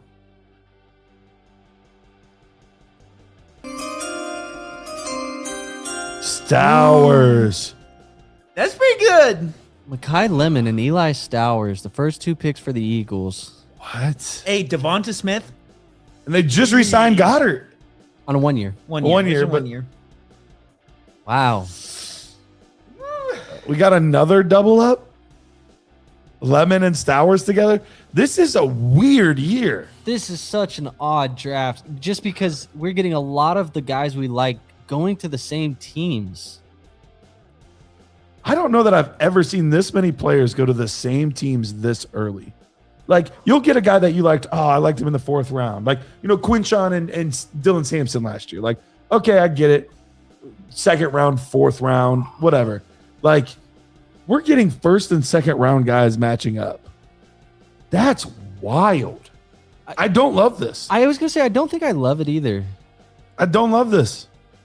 Because at best right now, he's, Like the 5th receiving option. well, like next year, he's the 3rd receiving option. And it's Smith and Lemon pretty firmly ahead of him, right? Probably. This is just a rinse and repeat of Brown, Smith, what- and Goddard. It's what they're doing right now. They're just trying to reset the contracts and get younger. Yeah, Goddard will leave. The money will go away. A.J. Brown will get traded. The money will go away. And then it's going to be Smith making the big bucks and 2 guys on rookie contracts. And I don't. in the I don't long think this run, affects you don't Lemon. even know if the Eagles really improve that much as an offense.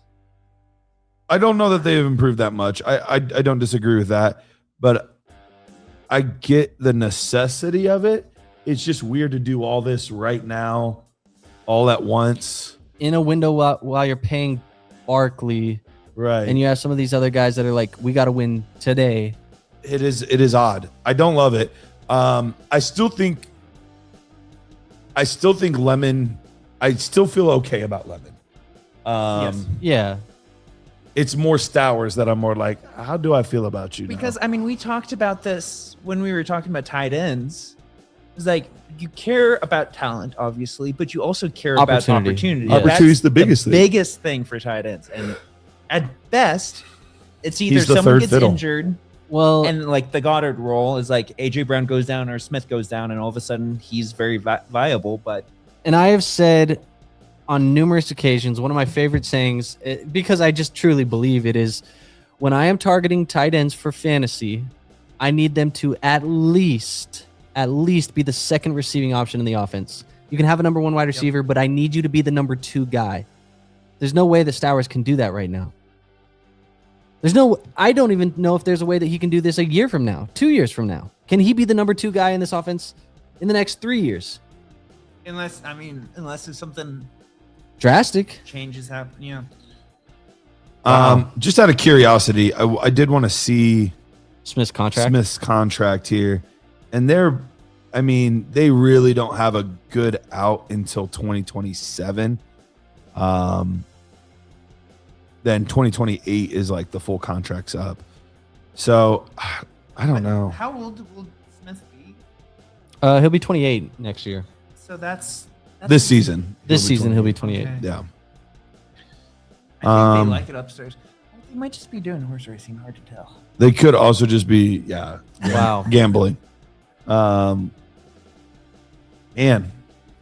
this day 2 has been a total buzzkill. It's been sobering. That's what they called me in high school. Dynasty buzzkill. Dynasty buzzkill. I Uh, like that one actually. Yeah. You just come on and be like a total rain cloud for everything. Maybe we'll have the Dynasty buzzkill segment. Alex says this is kind of like the Ty Simpson pick. These win now teams just keep picking futures, and it's wild. And then you have teams like Miami that just Clearly need it, and they're like, refuse. nah. We're good. Yeah. Hard pass. I don't know, dude. I really don't Garrett, know what to say here. I wish I could give you something more exciting, because it's not fun to sit here and be like sobered out now off of this class, but like this is the scary reality of what this class had at times. And it's like with every pick, I feel like these picks are getting less and less valuable, and I don't know. I can't fake it, man. This is not good. This is not good. I guarantee I know who it is. I don't want to tip the pick. I heard the guys upstairs. I need them to like pause their TV for a little bit so they can like. They are not. time They're up. not ahead. They're not. They're not ahead. No. They're Okay, just so it must have been horse racing. They're horse racing. Okay, because I was like, if that's the case, I guarantee that was Ted Hurst. That just went. But we will see. It's not like Ted Hurst didn't go. He could have still gone. He could have. Don't want to tip the pick. I really don't know. I genuinely don't know. What do you?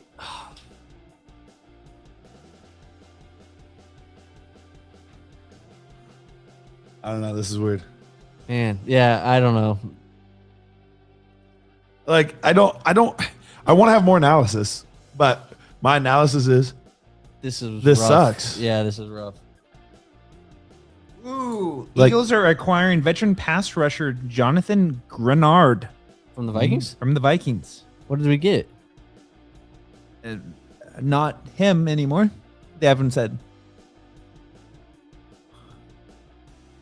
let's see.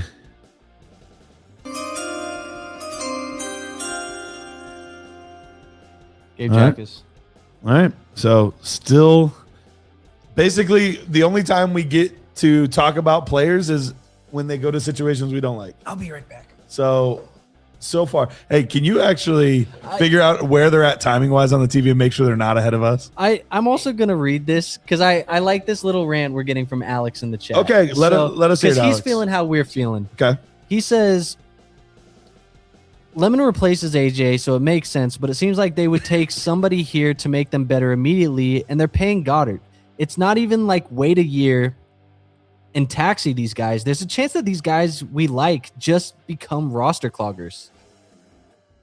We never will know when to play these guys. And he says, sorry to gripe. I'm getting more and more frustrated, though, as this draft goes on. My Chargers picked a grandpa yesterday, and these picks are just gross. It's really hard. It's really difficult to get excited because realistically, okay, here's your pick.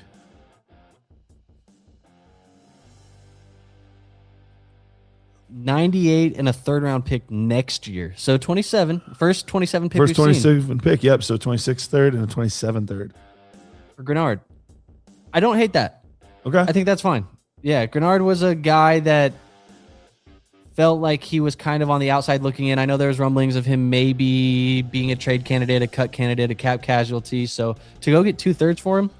You're okay with that? Yeah. Right. He's been a playmaker for us, but it does feel like Minnesota's trending more towards retooling this thing. Sure. Man. All right. Jags are on the board. Man. There's still those rumblings about them going after running back. Could we have our next running back pick go here? I hope Which, not. in a way, would be another kind of disappointing because it's like, okay, now they have to battle Chris Rodriguez and Baseball Messy too. committee. And the running back you would pick here isn't talented enough to guarantee he wins the job. Right. Is that Yeah. Paul Posluszny? Looks like him. Yeah.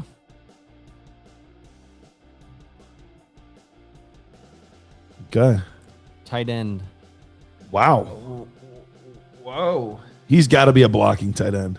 No, he's a receiving tight. He can kind of do everything. And he's actually pretty decent. Like his tape actually looks pretty solid. But it's weird with Strange there. It's pretty weird with Strange there. It's a strange thing. It's a strange world we live in. But yeah, he's All right, guys. I'll be honest. I don't know much about this kid. I'm gonna have to go watch tape.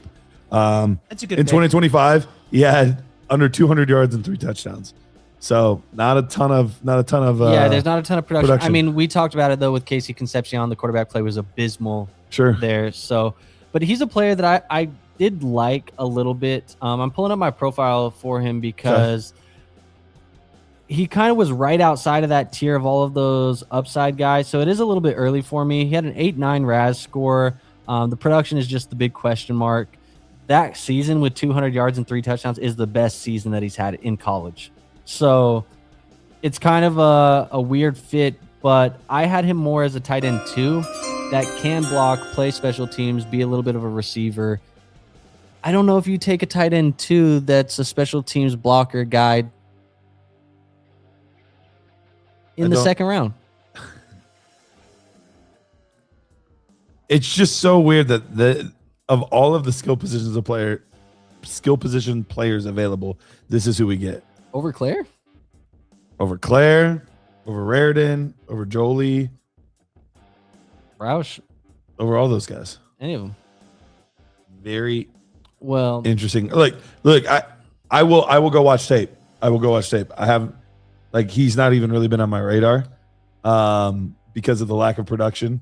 Not a name that I've been he hearing. was my through. tight end 13 in the class. Okay. So, Like I feel bad. Like I want to have someone tell you, I'm not going to BS and lie. I don't know. I mean, I told you, I think he can do things he didn't produce. I think the skill set is there.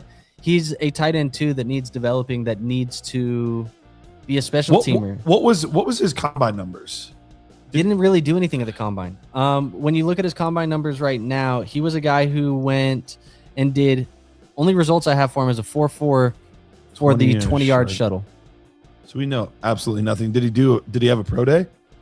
I don't have pro day numbers for him. His advanced analytics, he has a 10% dominator rating, 10% receiving share, 7% receiving yardage percentage. This is where we're at. To give you an idea, NFL had him ranked as like the tight end 9 in the class. That was NFL. Daniel Jeremiah, Bucky Brooks, those guys. Okay. Like, I'm fine, like, not knowing a tight end that goes in the 5th round. But a second round guy. But a second round guy, like, that's baffling to me. That is absolutely baffling to me. Especially when you already have Brenton Strange. It's not like this is a massive need for this team. Yeah. So it looks like I'm third hating round this. picks this year and next year for Grenard. Two-thirds. Okay, we saw that. Yeah, no, we appreciate it though. But yes, we did look into that while you were gone. Two-thirds. And we got our first 27 pick that got traded. Oh, that's true. Yeah. Shout out Minnesota going to get 27 picks. They're like, bro, we've been playing Dynasty fantasy football. Yeah. We know how this works. We know you can't trade away 27 picks. Yep. Yeah. Oh my Especially with the goodness. way this 26 class is shaping out, you can have these ones. Well, guys, if you are feeling more optimistic than us, please let us know in the chat. Tell us why we should have some optimism right now. Right now, I've said it for a little bit, Andrew. Really, the only saving grace left is these running backs. If we get good landing spot running backs on day 2, doesn't have to be round 2, but we need them on day 2. Yeah. I mean, That's the only thing The that if you're first- sitting at 108 or something like that, that's the only thing that will even make people interested in your pick. the first pick in the 3rd round is going to be the Cardinals. That could be a Nussmeier pick that gets you a little excited. Yep. But the hit rates on second round quarterbacks is not great. I guess 3rd round quarterbacks at that point, and that's not great either. I'm trying to find the silver lining right here, Garrett. But the reality is, I'm not gonna force fake these picks as being gold. This is one of the worst second round Fantasy. fantasy draft types of things I've seen my entire time doing this. Woo! James Gladstone sniffs his shoes before he puts them on. That's a great comment. What is? Oh, damn, dude.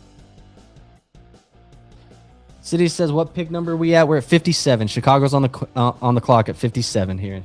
So we're getting towards the end of the second round here. Pick is in.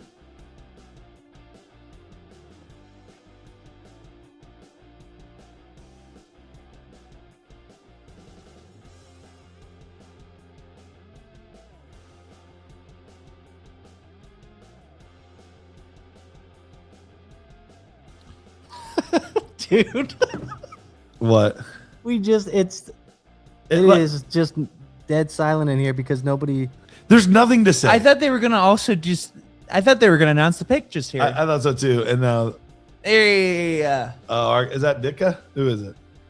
oh, language. Oh man, Alex, I appreciate you, dude. He says hanging with the nerds in the league FFB on a draft night. There's the positive. There you just go. maybe Yeah, not the brother. draft itself. I like that outlook. I love that, Alex. I appreciate you being here. Jimbo. Man. All right, let's see what the Bears do here. They don't need to go offense, but No. Who knows? They don't have a the lot way of needs. today's going, it could be anything, dude. It's Mike Washington. Logan Jones. Mike Jones. Hey. Great pick. They needed a center. They Yeah. just had their center retire on them. So, Yep. makes sense. Makes sense. Hey, when in doubt, draft the Iowa offensive lineman. It's not a bad choice. Never a bad choice. Yeah, man, dude.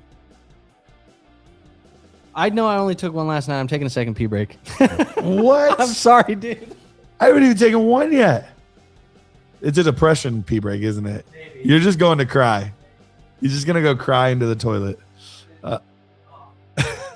All right, guys. So right now, I mentioned it. The running backs, those are going to have to be the ones to save the day. Because even at this point, even if we get good wide receiver landing spots, now we're talking late second and into the 3rd round. These are not exciting anymore. These are not guys that you can strongly project to be difference makers for your fantasy football teams. Oh, San Francisco traded again? Well, what's the trade here? To Cleveland. Okay, the Browns are back on the clock. Oh, Take another receiver. Garrett Nussmeier. That would be wild. That would be Insane. wild. I don't think they're going to do that. Insane. That would be wild, though. Alec has taken 2 pee breaks, but he's had 8 beers. Yeah, well, that's not too bad. I mean, we're pretty much the same. I've had a I've had a Dr. Pepper and a Zero. water. Gatorade and halfway through. Ooh, Moss with the $4.99 super chat. Hey, that's towards the $1,000 for your chest tat. I'm in a rebuild. Was on roster rescue. Would you trade Nico Collins for 110 and a late 27 second? Yes, Would I trade Nico Collins for 110? No, I want Nico Collins. I would rather have Nico. Yes. Oh, wait, we just gotta. That's actually that a was good that was the safety you wanted. Yeah. The Browns just got him. Yeah. I'm sorry. What's my his guy. name? Emmanuel McNeil Warren. I mean, good for the Browns. That was a borderline first round player. Browns are having a great draft. The Browns are having a fantastic draft. Like, it's not good for fantasy, but it's fantastic. Browns cooked. They really did. That's how you know it's a weird draft.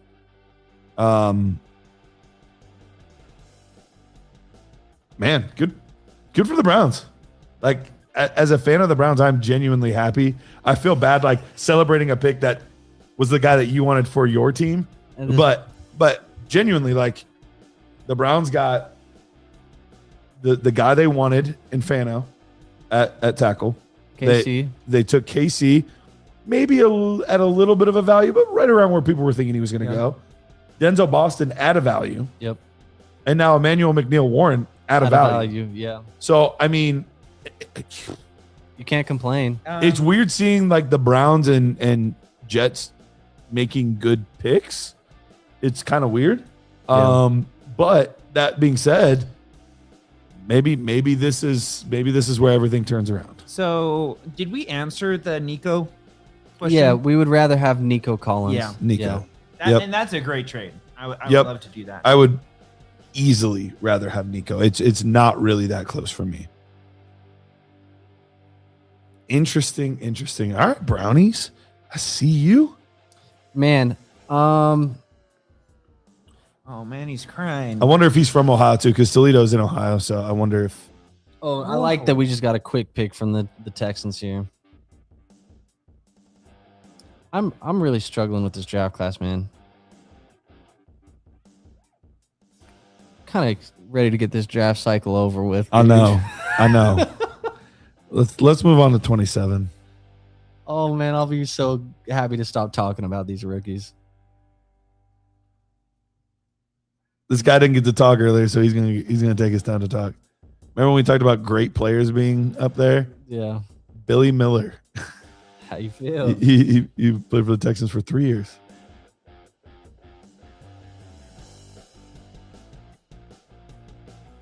Max. No, Marlon Klein. Whoa. What world are we living in right What now? the heck?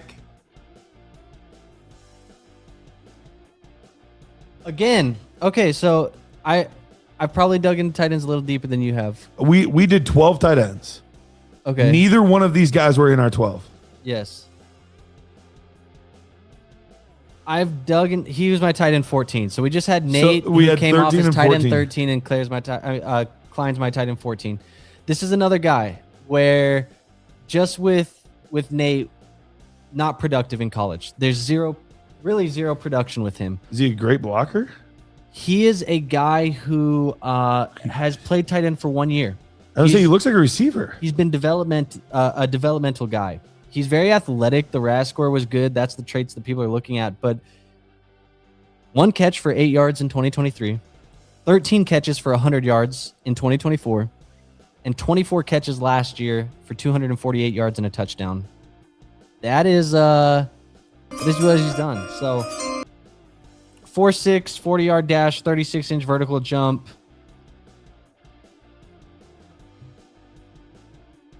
There you go.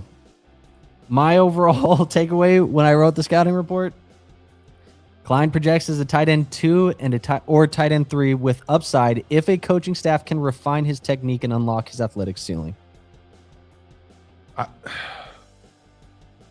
I'm so disappointed. We got 2 tight ends in the second round. It wasn't Jolie.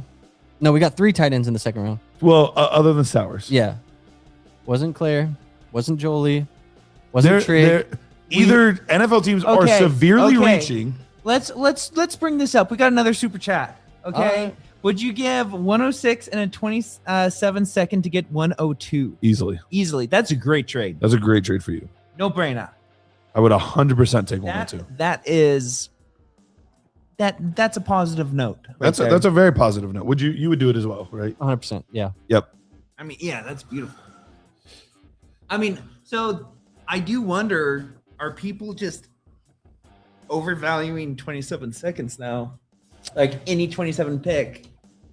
If you can move up that much. Whew. Yeah, I'm surprised at some of the value we're seeing in some of these trades that guys are doing. I mean, good for our listeners though. Yeah. Like, make smart trades, capitalize while the iron's hot, get out from assets that aren't good assets. Like, I love that our guys are already ready to make trades, already ready to make moves. Like, hey, let's keep this thing churning. Yeah. So if you're, especially if you're in a league that's not really paying attention and they're like, oh no, this is exciting. No, it's not. Yeah.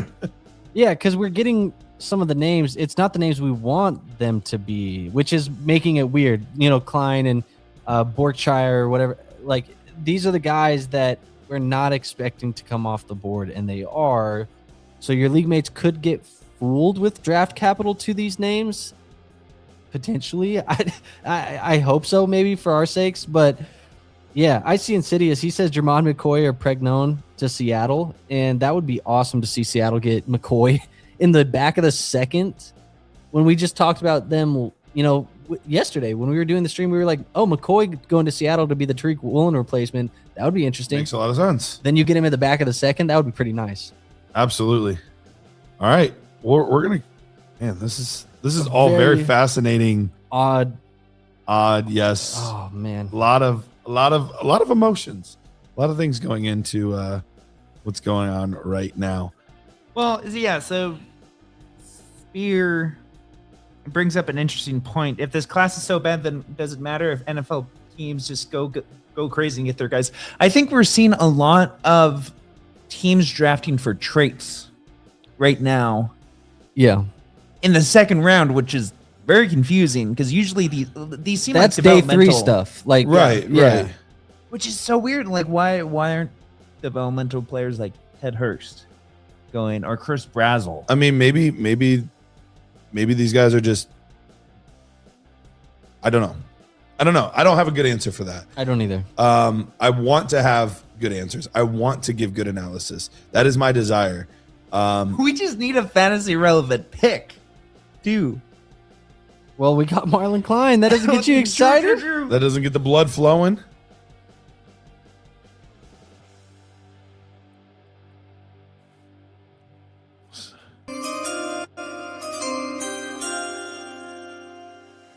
Anthony Hill Jr. That's a good pick for them. Good. Makes sense. Yeah. All right. We have 4 teams left. We have the Rams. We have the Broncos. We have the Seahawks. And who's at 63? It was the Patriots. Did they trade up? Let's see. I have. Or is it still the draft order Patriots? Right I do have to say, Garrett Nussmeier, probably not a round 2 pick. I was really expecting 63 is the Arizona Cardinals. Oh, the Cardinals. Okay. That could still spot. be Gary Nussmeier. Actually, I apologize. You lied to us. 63. That's still the It's Patriots? the Chargers. The Chargers. And then the Seahawks are at 64, and then 65 is the Cardinals. Okay. So that could be your Nussmeier pick, 65. All right. So Jeremy Bernardus, John Stribling to the 49ers, Eli Sowers to the Eagles. I also the think random tight ends. Well, I think this is interesting because even if you go off of NFL's grades, now keep in mind it's Daniel Jeremiah and these guys, and they're just another guy who watches film and gives you a grade, right? Like they're like everybody else for the most part. But those guys you would think are pretty tapped into what the NFL is going to do. And when they Right. do grades and rankings, you'd think they got a little bit of an inside. It's funny. help. I was looking at the same thing as you were. Yeah. Berkshire is He's their 5th. he's their 5th. So I guess that one I can kind of see. Klein's like their 12th or 13th guy. All right, Rams are up. Oh my God. I just spoiled it for myself. Oh, Max Clare. Ooh, They what? took another tight end. They took Terrace Ferguson last year. Okay, for the They record. just re-signed Tyler Higbee, and now they took Max Clare. Okay, for the record, though. Max Clare, I like him more as a prospect, and I think he's a better player than Terrence Ferguson. I think it is kind of Mason tailored for Ferguson now. It's over before it even started. It does feel that way. But I do think Clare is the most talented tight end in that room, and he is the one I'm the most excited about in that room. I would agree with that. I think it might be a slower start Yes. than we would like. Because what's I'm gonna look right now. What's Higbee's Contract? yeah. I think he just got 1 year. Was it just 1 year? Yeah.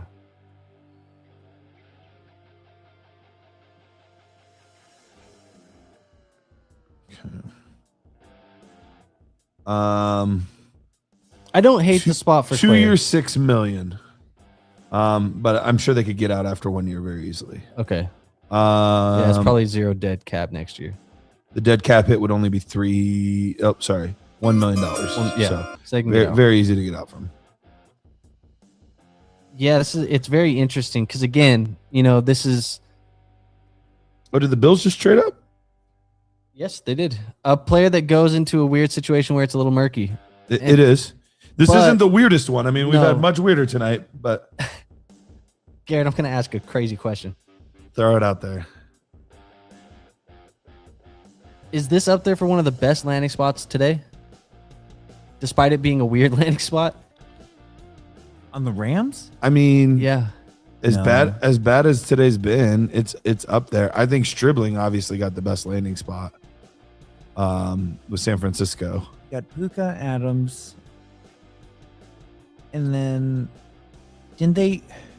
Am I blanking or It did was the, Ty Simpson in the first round. in my mind I felt like the Rams. Yeah, okay, I can see that. In my mind, I felt like the Rams drafted a wide like receiver. well, It's a little Makai slow Lemon's burn, been but mocked there. Adams is older. And if Claire does become the number 2 option down the road. You know what would cheer me up right here? A little Ted Hurst to the Bills. That would cheer me up. But here's what I don't want us to start doing. Guys like Max Clare going to the Rams, we start talking ourselves, do we like this? Do we actually like this? I mean, we like this comparatively, yeah. hey, but that doesn't mean I'm like now going to go like pursue Max Clare at the 12. hey, Yeah. Steve, I did update the Logan Jones logo. My bad. I had My an bad. Iowa State How logo. dare you? I know. Shameful.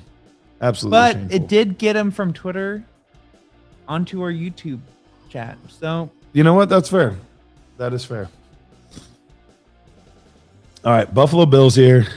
Round They're not going running back, probably. could you imagine? Bro, who knows? They don't have a backup. I mean, They're probably they have gonna- Ray Davis and Ty Johnson. They're not terrible. hey, shout out to my wife, Madeline. She's watching right now. Is she Love watching? ya. Shout out. She's awesome, man. Without her, I would not be here Hey, at all. look, my wife watched a little bit last night. Your wife watching a little bit tonight. Is your wife watching? Yeah, she watched. She watched last commented on night. the Does she body comment? cam. Look at Well, that. she said somebody was insane for the comment that they made, but That counts. Yeah. My Madeline complimented me on the graphics. Did she? Yes. Shout out to her. She helps me with What, seeing did- color. what does she think of your Dynasty nicknames? Dynasty. But Dynasty Bad so- Boy. Does she like that one? She hasn't heard it yet. She hasn't heard that one yet. I mean, I didn't text her. We came up with it like 3 hours ago. There was no we. You came up it. with that. It must be your nickname. No, you were the one wearing the glasses and making the Boys and Girls Club comments. But fun fact, when I do photography, she does most of the editing. Because like you just can't tell. Makes sense. Yeah. Well, you do a great job with our editing. So He helps out. does she? So look at that. She's a We're a team. loyal nerd herder. Yep. She should get a tattoo. Nope. She should also get a tattoo. You guys should both get tattoos. Nope. You guys make me feel like I need to defend my wife for not watching tonight.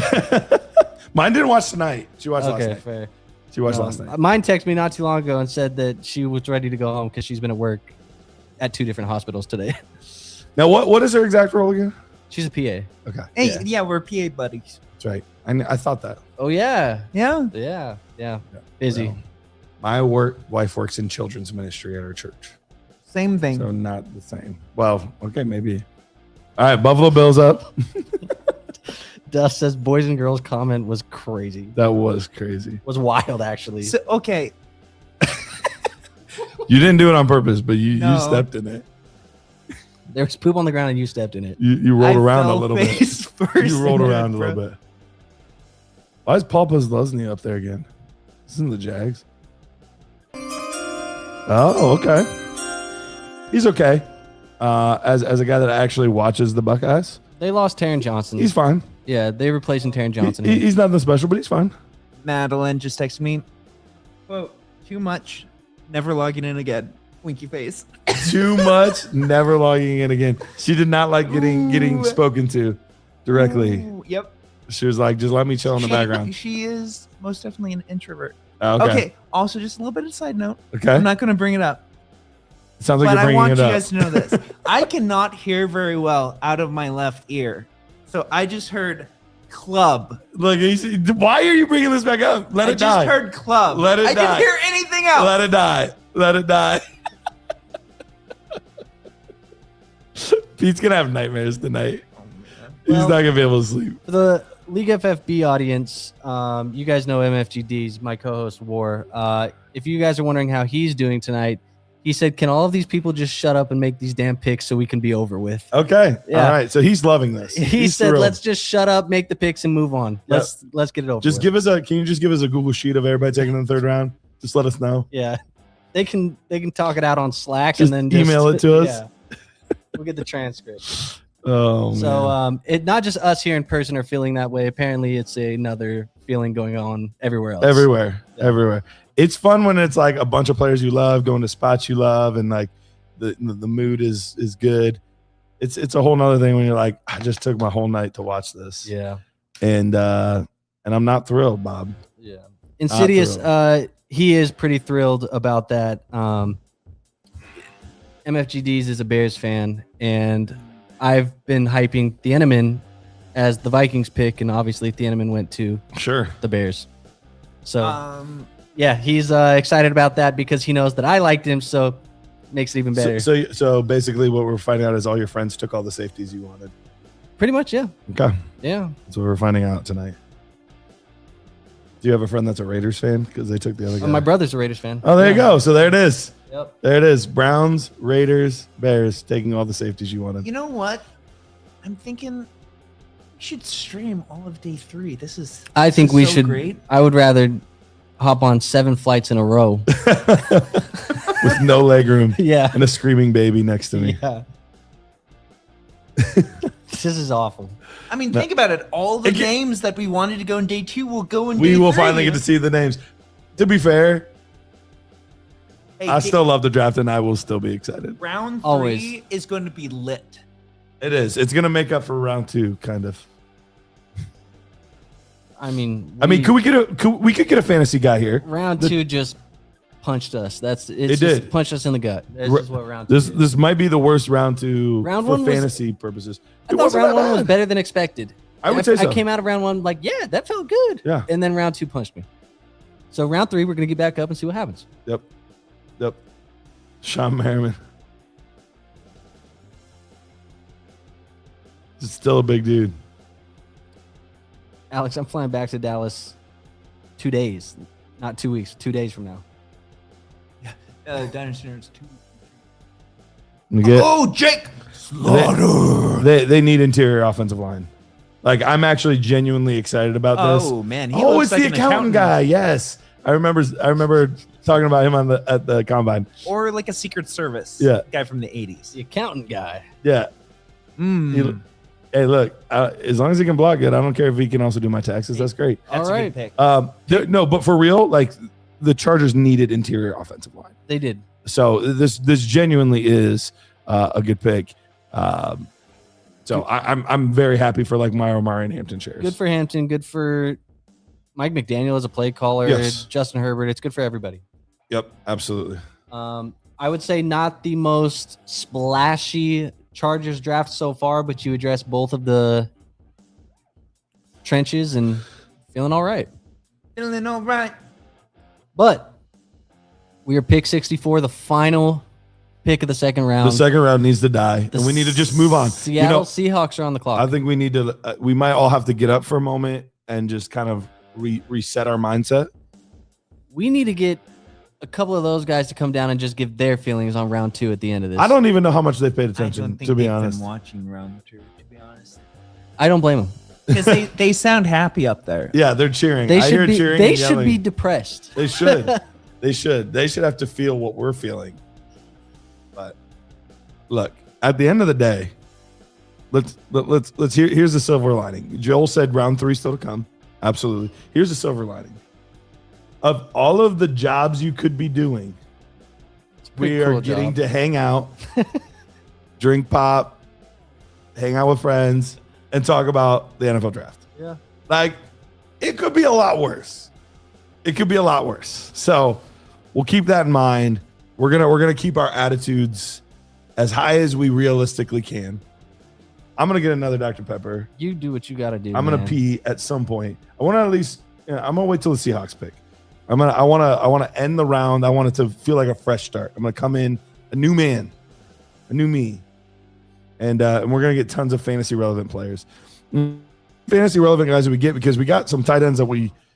Sorry, guys. We were also offline for a second. Oh, were we? Yep. So they don't know about the new round, new me Garrett's gonna go pee. at some point. How were we offline? We're back on. The stupid. Sleep. Hibernation. I will say this. I think round 3 is going to be much kinder to us. Well, the lack of talent going in round 2 for fantasy should mean more. Hopefully, Were we correct on the under 10? Oh yeah. How many did we get? I mean, Of technically fantasy relevant Yeah. players, not actually fantasy relevant. Claire goes, Klein goes, Nate Borshire, Eli Stowers, Jeremy Bernard, Denzel Boston, and DeJon Stribling. So we got 7. All right, 7. So we were correct on the under. Correct on the under. And the names that did go were not necessarily the expected names. There were some, like Stowers, Claire, Boston, Bernard. and Bernard all went. Yeah. But the rest of them were like, oh Yeah. my. Oh, Okay. all right. Who? It is kind of crazy. I know, the chat, at least over here at the League FFB, I know it's a lot of Seattle Seahawks fans. I don't know how we got here and why you guys are all showing up at one time, but respect. I know they want Jermod McCoy bad here. It would be a great pick. I don't understand why we would be able to go into round 3 with McCoy still on the board, but maybe people are that worried about the medicals. That's got to be because the talent shouldn't dictate that. I mean, there were people who legitimately thought he might be the best Oh, it's Kyler corner in again. this class. Every child that comes out, you keep saying is Kyler. It's literally an infinite joke. It's an What's up, infant Mac? joke. Oh, Could this be Brazzle? A little Brazzle Dazzle It's kind of the Rashid Shaheed mixed vibe. with Torrey Horton. Yeah.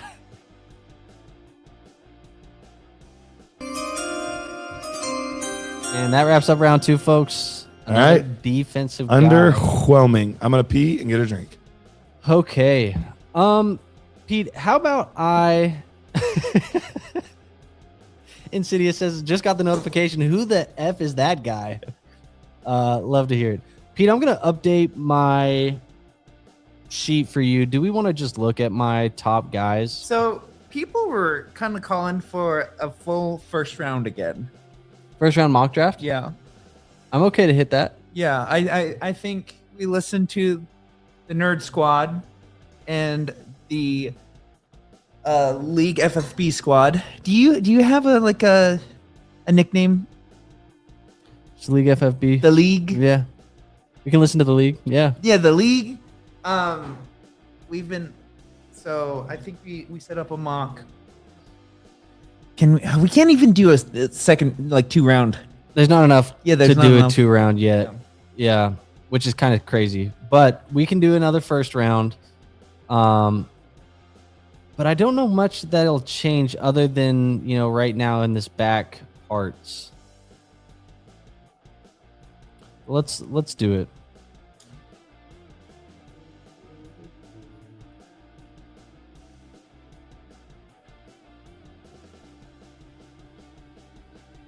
Are you setting something up? Or Yeah, I'm setting cool. up. No, you're draft good. board. No rush. All right, folks. So I'm gonna recap what we have right now, at least fantasy football relevant. And obviously, round 1 we had Jeremiah Love, Fernando Mendoza, Jordan Tyson, Carnell Tate, Mekhi Lemon, Casey Concepcion, Kenyon Sadiq, Ty Simpson, and then Omar Cooper was round 1 as well, and so was Jadarian Price. Round 2 not as good to us overall, but we still got some fantasy relevant players. Dejon Stribling to start it off, which was maybe should have been the signal there, Pete, as to how odd this second round was about to get. But that is what kicked it off. Then we got obviously some random names at the tight end position with Nate Borshire and Marlon Klein. We got Max Clare in round 2 as well. Boston, Stowers, Bernard. A couple of those names come off the board. So very interesting second round for fantasy football. But Garrett, you're coming back into the room right now. Pete and the chat are suggesting we do a first round mock draft to see what round 2 changed. Can we even? I think we can. Do you want to is the question, though. Because I love the people, yes. But do I desire it? No. Realistically, You guys are such fuddy-duddies. I'm not being a fuddy-duddy. The sad part is I still don't know that the first round is solved. There are still, with those running backs still out there, I think there is still a possibility that there are players that could still affect the first round. Yeah. So that's why. But yes, I will absolutely do it. I am almost ready. Sorry. Okay. I realized that the sleeper board's not going to work. Didn't you already try that last night? Well, I thought I fixed it. You thought it would work last night too? You're all good. Oh man. Very interesting, man. Very interesting.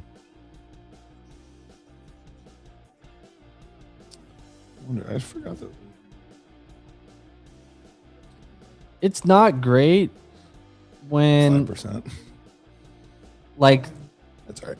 these round 2 tight ends, I'm scrolling to names that are outside of my top 65 fantasy relevant players on my big board.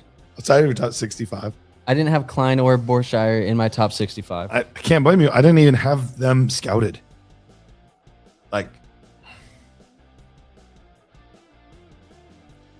Rampant Elephant, we will do a full mock on Sunday. So all of the guys will be there. Actually, Andrew will not be there. He will already be gone. But Be on a Matt, flight. Rich, and Jared will all be there for the Sunday morning draft. Houston Texans. Do you still have yours was dying, right? I still have a little bit of juice. I was just gonna say, what was the draft the actual pick for Borshire and Klein?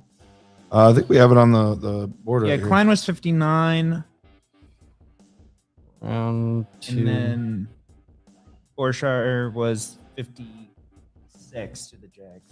Also, yeah, so dynastynerds.com, the Dynasty Nerds writing staff will have a full rookie mock article posted to the site no later than You said Klein. Monday. 59, right, for Klein? Yep. All right, Arizona's in. We could get a quarterback here.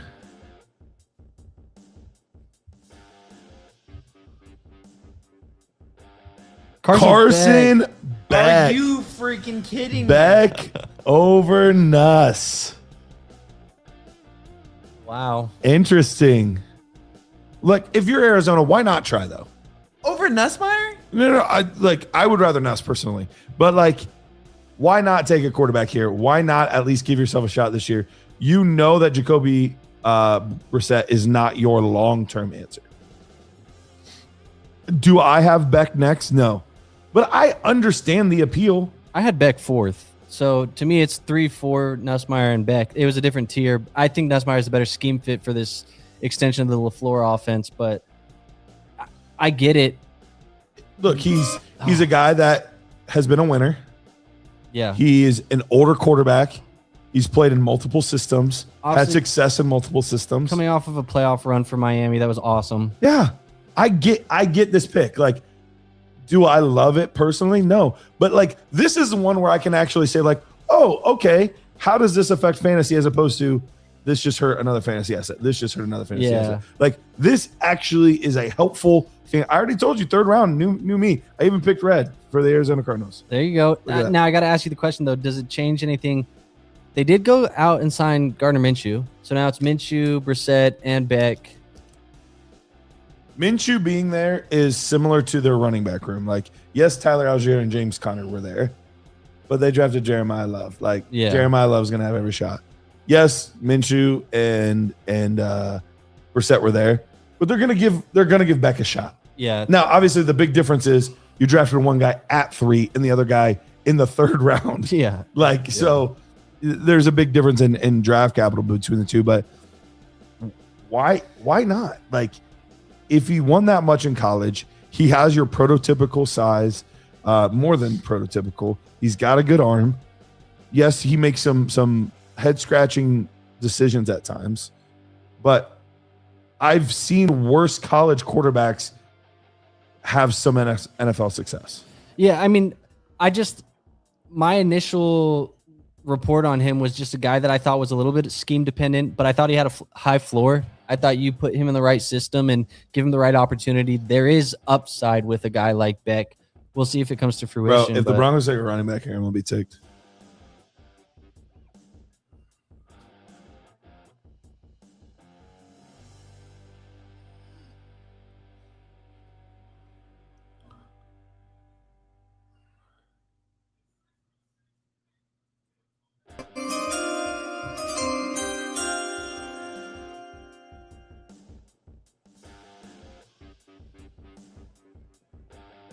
Okay. So, do you guys want to start the mock?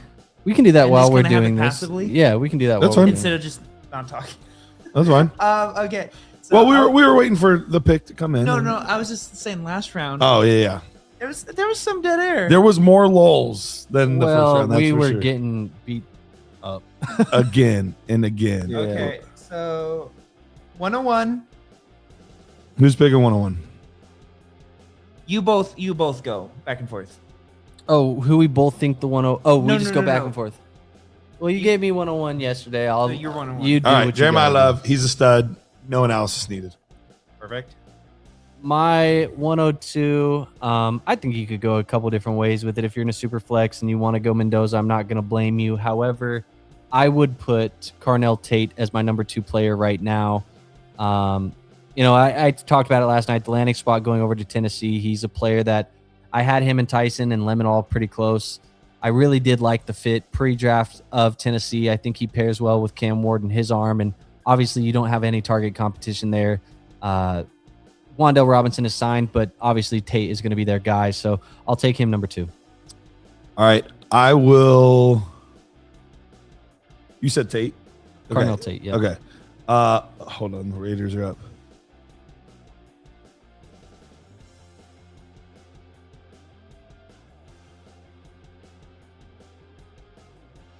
Okay. All right. So I will go Crawford. Huron Crawford from the Raiders. That's who just went. I will go Fernando Mendoza. I mean, we knew that he was as safe as they come. You get a quarterback in Superflex, even though there's maybe a few more options than we originally anticipated at quarterback. He's still clearly far and away the best option. They hold their value really well. So the other two receivers, I think there are two receivers that are interesting. Mhm. I'm going to stick with Fernando Mendoza here, though. Yeah, I don't blame you. I mean, he feels the safest of the next couple of picks, but I'm gonna stick to my guns in my pre-draft analysis, and my fourth overall player is gonna be Jordan Tyson. I do like the more that I'm sitting here on it. Initially it was like Jordan Tyson going to the Saints. It's tough. Chris Olave is a talented player. I love what Chris Olave does. Compared to these other landing spots. However, I think Jordan Tyson's a talented player, and when we dug into the data, this is a offense that can't support two guys. Okay. It does kind of eliminate the true alpha number one upside that you think maybe Tyson could have when you have to share with a guy like Olave. However, he can still be a T. Higgins level, a Devonta Smith level, high-end wide receiver 2 for us in fantasy football. That So eventually maybe becomes the one. it could be. They haven't extended Olave, and so you get a chance here where Jordan Tyson is still going to be the guy that I'm taking at number 4. All right. I will then go Mekhi Lemon at 5. It's very close between him and Tyson for me. I think before this would have been a harder decision with Casey Concepcion. I think, and you can make a similar argument now for Lemon, honestly, because of the addition of Stowers. But Boston with Casey and Fannin makes it just a little more cumbersome. I still think Casey is probably the main guy there and will be long term. But I had Lemon a little bit higher as a prospect. It's a little bit better of a landing spot as well because of Jalen Hurts being there in the quarterback. So I will go Mekhi Lemon. Yeah, and you bring up Casey Concepcion, and he's probably the guy that I am leaning, just trying to think of the prospect that I thought he was pre-draft. This is the range where people who are getting higher on Ty Simpson, this is where you can consider him. This is also the range where people who got high on Jadarian Price because of the first-round draft capital, you can probably start considering him. But I will still go with Casey Concepcion right here. I think he's probably going to be the safest of those picks. Well, he's probably the safest from a talent perspective. I think if you were to try and make the value insulation bet and play the market game, Ty Simpson is probably the smarter play for that. I'm just going to draft best player. It's Casey. Yeah, and that's the pick I would have gone with as well. I think that's the right call there. Obviously, the Boston news isn't great. Yeah. But he's still a first-round wide receiver, still a very talented player. I will go ahead and go with Ty Simpson here. Mm-hmm. It's a quarterback in Superflex, and it's the best offensive mind in football. And Puka Nacua is going to be there long term. This should be a very good situation for a while. Obviously, you didn't love the McVay comments and things like that. Like, you do have some question marks there, but look, sometimes arranged marriages do work. So, and that's kind of what this feels like. But worst case scenario, we still see guys all the time with how many guys are, drafted high and then get multiple opportunities. So even if for some reason him and McVay don't even work out, it's a player that is still going to hold value for a while. So I will go Ty Simpson at 7. Yeah, and then I'm going to go Jadarian Price. If you just look strictly at hit rate data, I know, this isn't a guy that we expected to go first round, but first round running backs do have the highest hit rate of any position, fantasy relevant position for the first round. So this is strictly a data pick. Maybe me just saying I had him at 13. Maybe I'm wrong on my analysis. Maybe the NFL has it right. He's going to have opportunity from day one. And this range is where, we have seen talented players like that I did have higher than him pre-draft in Simpson and Casey. And I'm okay taking Jadarian Price here. I'm totally fine with it. And I can understand it starting at 6. Yeah. That doesn't mean I would do it. I can understand it. I already took somebody ahead of him. Oh, we have a pick. We have a pick. Don't let this be fantasy relevant. Not another one. I can't take it. Jonah Coleman. Dude. Okay. They're going online. All right. Oh, that's the wrong. Huh? That's the wrong one. Whoops. Did you just tip a pick? No, I just. Or is it an old one? Yeah. All right. So for me, I can totally understand taking Jadarian Price there. I have no problem with it. It makes it easier for me because I wanted to go Cooper here, and I was worried that I wouldn't get the opportunity that you were going to kind of force my hand and make me take Jadarian Price, because Jadarian Price, look, as much as I'm not a huge fan of the selection, the information has changed drastically. This isn't a small jump in draft capital. Like, this is a large jump in draft capital when I valued him as a 3rd round pick for the NFL draft. So this is a big change in information. I respect it. I would say It gets very interesting. I'm going to go Cooper here. Like, I had him as the highest rated player easily at this point from my pre-draft analysis. Yes, it is not ideal with the Jets, but this happens all the time. Like, I remember when AJ Brown was a terrible rookie pick because he went to the Tennessee Titans. Yep. And like, look who he's turned into be. Like, the things like that happen all the time. Debo, we're not sure about Debo, and like, who cares? Good players find a way. If he really is a good player, he will find a way to at least be fantasy relevant. If not, great. So we can wait and see what happens here, but I really liked Cooper's tape. I'm going to stick with him. Picks in. Oh, Kyler Murray. So where are we at on the clock? What is this? 110? 109? This is 110. This is 110. Okay. I think at 110, I am going to take Kenyon Sadiq off the board. Mm-hmm. A guy that is obviously very talented. Most people's number one. I know you had Stowers. I had Sadiq, but it's a weird fit. Clearly, they felt good about him, and obviously, they also felt good enough to draft him over Omar Cooper. They could have went Omar Cooper at 16. They didn't think they were going to be able to get him. So I will take Kenyon Sadiq, and in the tight end premium, I think this is more than fine for him. Oh, okay. I liked this kid. I saw somebody on Twitter comment that like he runs like he runs like Gronk, and I can't unsee it now. But Sam Roush, I have no problem with it. It's Colston a weird Loveland and Cole Kmet. it's a weird pick. Don't get me wrong. I have no problem with, like, I'm just so used to tight ends I don't recognize being drafted. He's a good player that should be drafted in this range. Yeah. Okay. It's a weird fit though. It's an extremely weird fit. So Salient Outcast brings up a good point. Commanders are picking soon. Wide receiver or running back? Either one. What would you want? Wide receiver. I want Mike Washington. Yeah, that'd be great. I want Mike Washington to go to the Commanders. Would that save like 112? I would easily be taking him 112. Easily on the Commanders. I wouldn't mind it at all. Yeah. Or Coleman. Give me either one. So we have Denzel Boston, Stowers, Jeremy Bernard. The only downside about the Commanders landing spot is they did sign Rashad White, and what he does well is pass catch. So that is the only real downside about that landing spot. Yeah. All right, Garrett, you're at 111.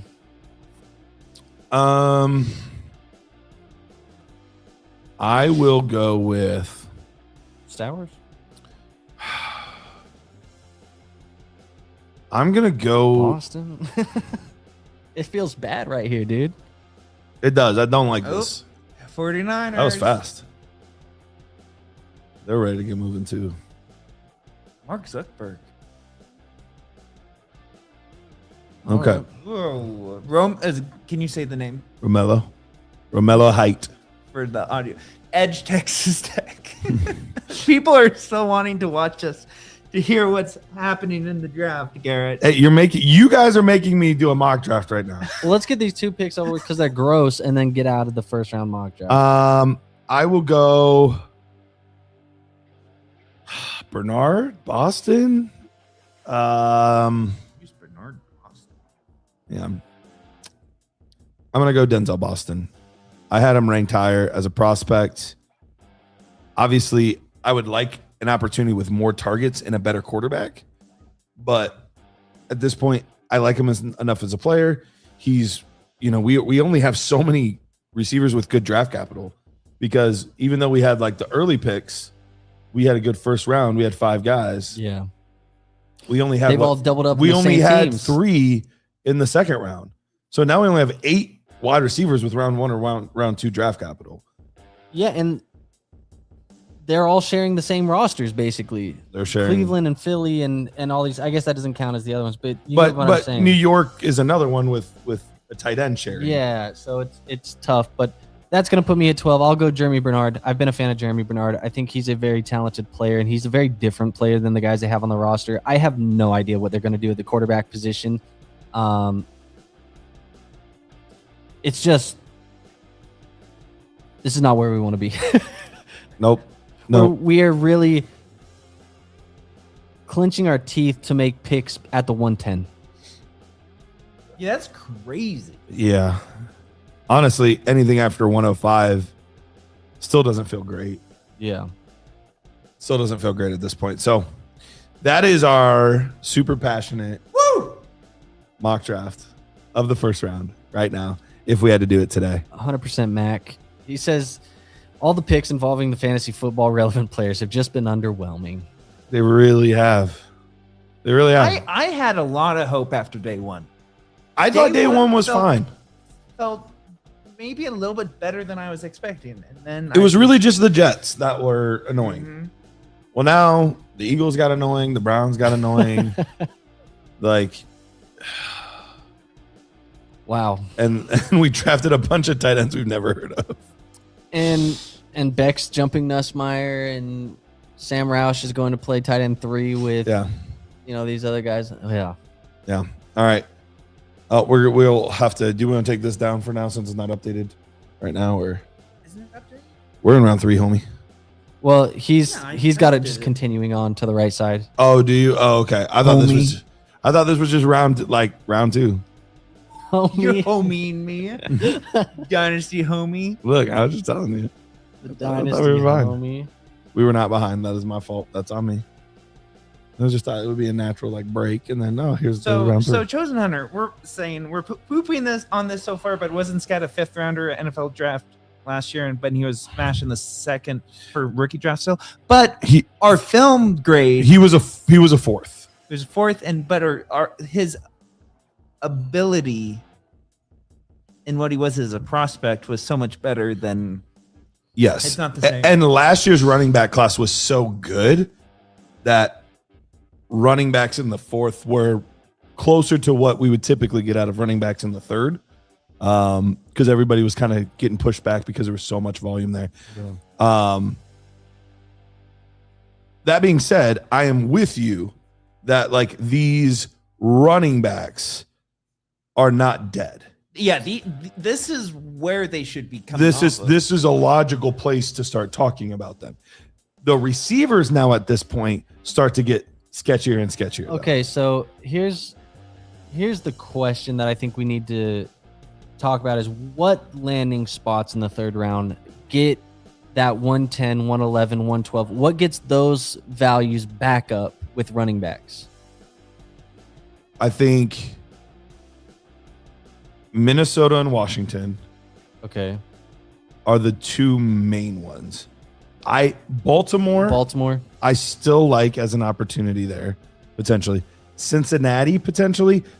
I know it's not.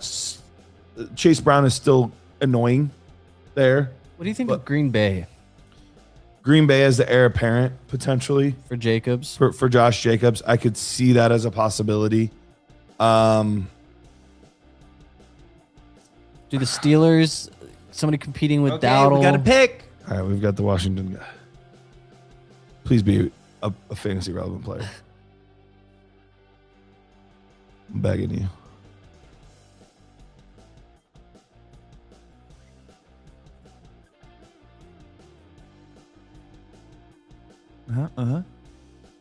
Mm-hmm.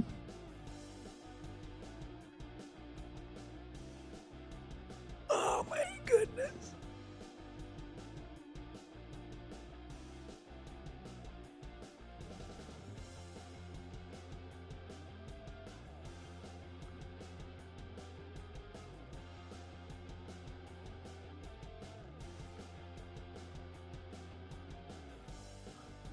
Oh, so it's in DC next year? Yeah. Okay. Yay. Yeah, they're like, we don't care. Come on, Mark Rippon.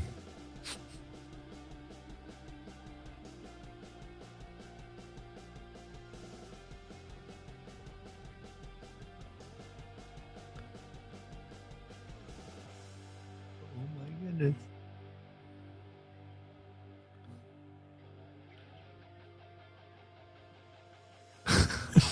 Oh, we have been waiting with bated I breath. need to go pee so bad right now. This is your man. team, though. Yeah. This is your second team.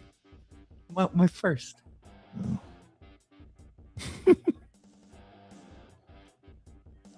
All right, come on, Mark. Come on, Mark. This is why Goodell's been babysitting people at the microphone.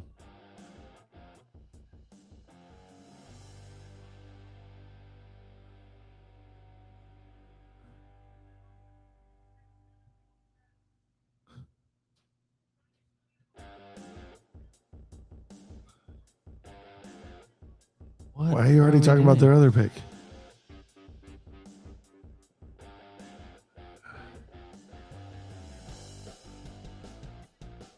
All right. Thanks, Pete. Antonio Williams. He couldn't wait anymore. There we go. Great pick. Like, All right, that's a fun Oh my fantasy. gosh. That's a fun fantasy pick. Holy- hey, you called that I did. in the yeah. Was that where I put him in the mock? Mhm. Rippin was just I'll be right back. dragging that, dude. Holy hell. That was honestly potentially like the worst. Like, that was up killed there. That the was hype long. of the pick. It's a good pick, I think. And it killed the hype of it because he drug it on for so long. He really did. But I mean, Antonio Williams, a really fun slot receiver. Right now, it's, I mean, after Terry McLaurin, it's Luke McCaffrey. Like, yeah. there's not a lot else there right now. They desperately need another pass catcher there. This is a player that I gave a very solid nerd score to. Let me see where I had him. But he had a very solid nerd score for me. So definitely a player that I'm interested in. And I love the landing spot. They really did need another wide receiver. So when I look at this here, I'm like, yeah, this is good. He got a 74.9 for me. At wide receiver, anything over a 74 is like a solid score. So definitely not like a crazy high end, Lemon, it was in the 77s and Colonel Tate in the 79s, but 74.9, so almost a 75. So he was right there. Technically 1, 2, 3, 4, 5, 6, 7, 8, 9, 10, 11, 12. Technically wide receiver 12 for me. And he was my wide receiver 13. And it's a guy who, had an early breakout age. If that matters to you, he was really good at college. And obviously it just didn't click this year with Takario Davis, cornerback for Cincinnati. Yeah. So it didn't really work with Kate Klubnik this year. Just Clemson offense wasn't clicking. But he has more productive years historically with Clemson. I think you go and look back at that 2024 season. He had 75 catches for 904 yards and 11 touchdowns. He was a productive receiver. This time last year, we would have been talking about him more towards the top of this receiver bunch based off of where he was at. So he's a talented player. I mean, the reality is he's got a good situation here that should have some pretty good opportunity right away. You talked about the depth chart, and I look over at the grade that I gave this landing spot for a potential wide receiver early on. This is a spot where I had the Washington Commanders as an A landing spot for any rookie wide receiver. I wanted it to be a Jordan Tyson. I wanted it to be a Carnell Tate, one of these guys at the top, but that didn't happen. Antonio Williams is going to have a lot of opportunity from day one. Absolutely. I think for me, he is probably hasn't reached Boston, but I do think I would consider him at or above Bernard for me. Now I had Williams and Bernard's scores back to back. Okay. So they were right there together for me. And I think this is a landing spot with more opportunity. So for me, I would probably be going Antonio Williams over Bernard in the first round. Okay. Yeah. See, and I had them quite far apart, but I was just higher on Bernard coming in. But I do think he's an interesting fit. Like, he almost as interesting as Stribling to me. Absolutely. Yeah, I think he's right up there with Stribling for sure. All right, Saints pick. Saints are on the clock, and they've selected Oscar Delp. Oscar Delp. That's a good one. That's interesting. Hey, your Juwan Johnson sell take from February. Could be good. Could be good. Pretty Nostradamus or what? Nostradamus. Oh, we got a trade too. Cleveland. Are we trading back for once? We kept trading up. So yeah, we're trading out. Oscar Delp. I mean, he moves a lot like a wide receiver. I think this is great news for Shuck. I think this kind of helps complete their offense, their pass catching trio. So I like this move a lot. So we got a $5 holla. All right. Super from chat here. Jack. All right, Jack. That's my dog's name, by the way. I thought like that's my dog. That's my His name. Okay. Have the 101, 103, 105. Dart, Bryce, Shador as quarterbacks. Superflex, do I go Tyson 3 and take whatever's left at 5, or just take Mendoza? Well, it's either going to be Mendoza or Tyson at 103, right? Probably. Maybe not. I mean, it depends on your league. I would actually really like Mendoza at 3 for you personally. I only have.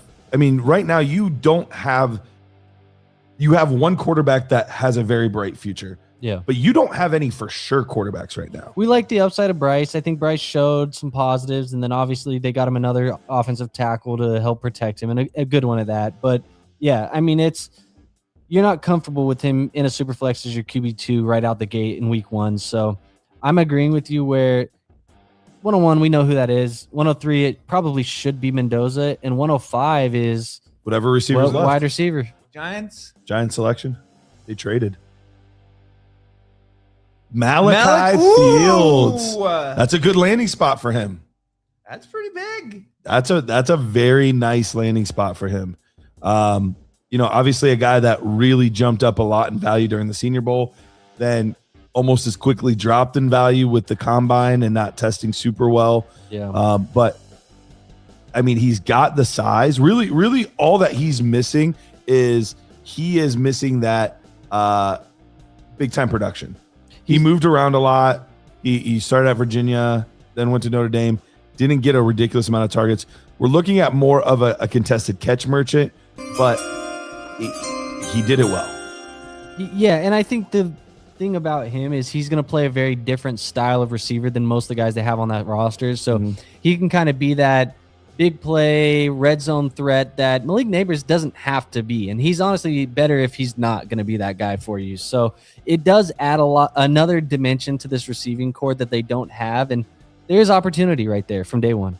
Yeah, absolutely. We have another one. Let's do it. In a super flex trade away, Tony Pollard, Daniel Jones, and Kenneth Gainwell for AJ Brown. Okay, training while Pollard, Jones, and Gainwell. He said he has solid QBs and running backs, but want a wide receiver too. Have Brian Thomas Jr., Sutton, Addison there now. Can I ask you and I want you to follow up on this, Aaron, because I do genuinely want to hear this. Are you a contender? Because not that this wouldn't be worth it either way, because I do think that this is a fine trade, even though I hate giving up a quarterback and not getting one back. I think this is a fine trade. But with the pieces that are being thrown around right now, I'm not sure that you wouldn't be better to use those assets to get picks. So, where is your team at? I guess is my question. If my wide receiver 1 is BTJ. BTJ, I don't love that as a contender. He's just a lot Exactly. of question marks, and Sutton and Addison. So I would need to be. The value is good though. The value is fine for AJ Brown. I do like it. It is. And I you can turn prefer around the and- AJ Brown side, and if it's easier for you to sell AJ Brown later than Exactly. do this, Exactly. but I think the reality is it's a matter of are you keeping AJ or selling AJ if you make this deal. While we wait for Aaron to respond, pork chop, Scattaboo, easy. You said 112 for Scattaboo. Do you disagree? I'm going Scattaboo easy. Okay. Yeah. All right. Yeah, for me that one's I pretty was easy. just reading Alex. Alex, who was melting down with us in round 2 and saying how awful this was. He said, "Thank God for round 3." We just needed to start a new page. Yeah. We just needed to turn the page on round 2. New year, new me kind of vibes. Yeah. That's what we needed. Happy it happened. Yep. PTO. All right. Dolphins are up, man. Do we finally get a fantasy relevant player for the Dolphins? Who'd be very interesting here? Who? Guy like Brazel, guy like Bell, guy like Bryce Lance, for God's sake. Like, let's get something here at I actually the receiver mocked Bryce position. Lance there, although I also gave them like lemon. Yeah. Like I gave them, that was one of the teams I actually did kind of have them double dipping just because they needed so much, and they haven't even single dipped. But There's been no dips. it would be very interesting to have them go one of those guys. Ted Hurst. Anybody, man. Anybody at the wide receiver position. And whoever you draft here becomes very appealing because of the opportunity on the table. Yep. I don't see them going running back. Still kind of They- shocked McCoy's on the board, but The medicals must not be good. yeah. I could see them also going tight end. I feel like a lot of the decent ones have now kind of been starting to go. I don't know that there's a ton left. Maybe they love Jolie. Maybe they love Reardon. Yeah. That could be a possibility. Why are they showing the Browns? The Browns aren't up. They're just showing off. Yeah, they're like, look what we did. Oh, they added Tutu Atwell. They're good. They're fine. Malik Washington to the moon. Oh man. They're not like, for as much as they've already kind of spit in his face, is there a chance the Dolphins could take Nussmeier? Dude. That would be awful. For Willis. For Willis. I mean, but look, if you want to like tear everything from me, but pay me millions of dollars to do it, I'm okay with that.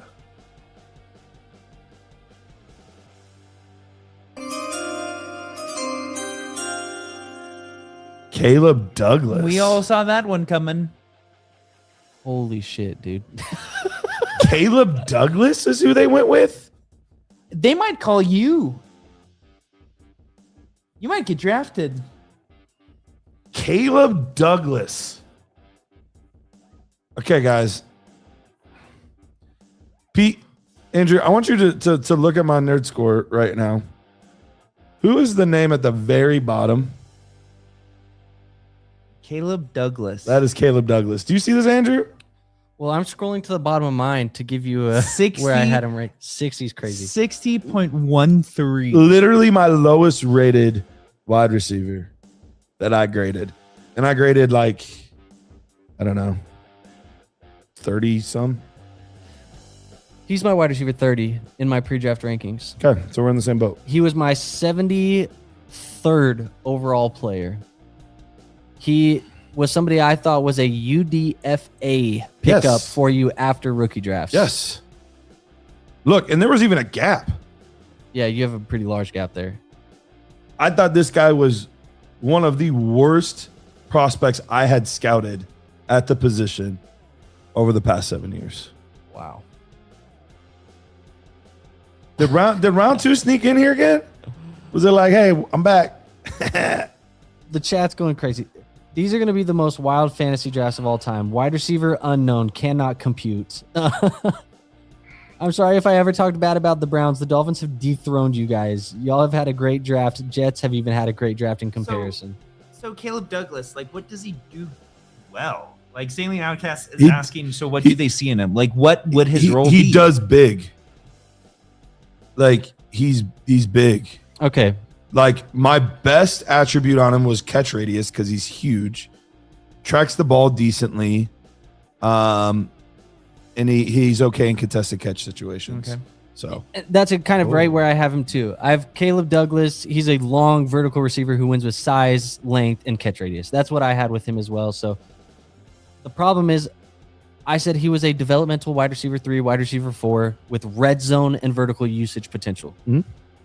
The breakout age is early. There's really not a lot of production, but it's tough, man. It's tough with a guy like this. He's not.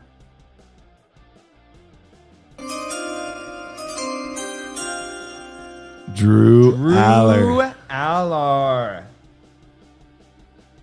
Bro, I talked about it being Drew Aller versus Will Howard battling for that job.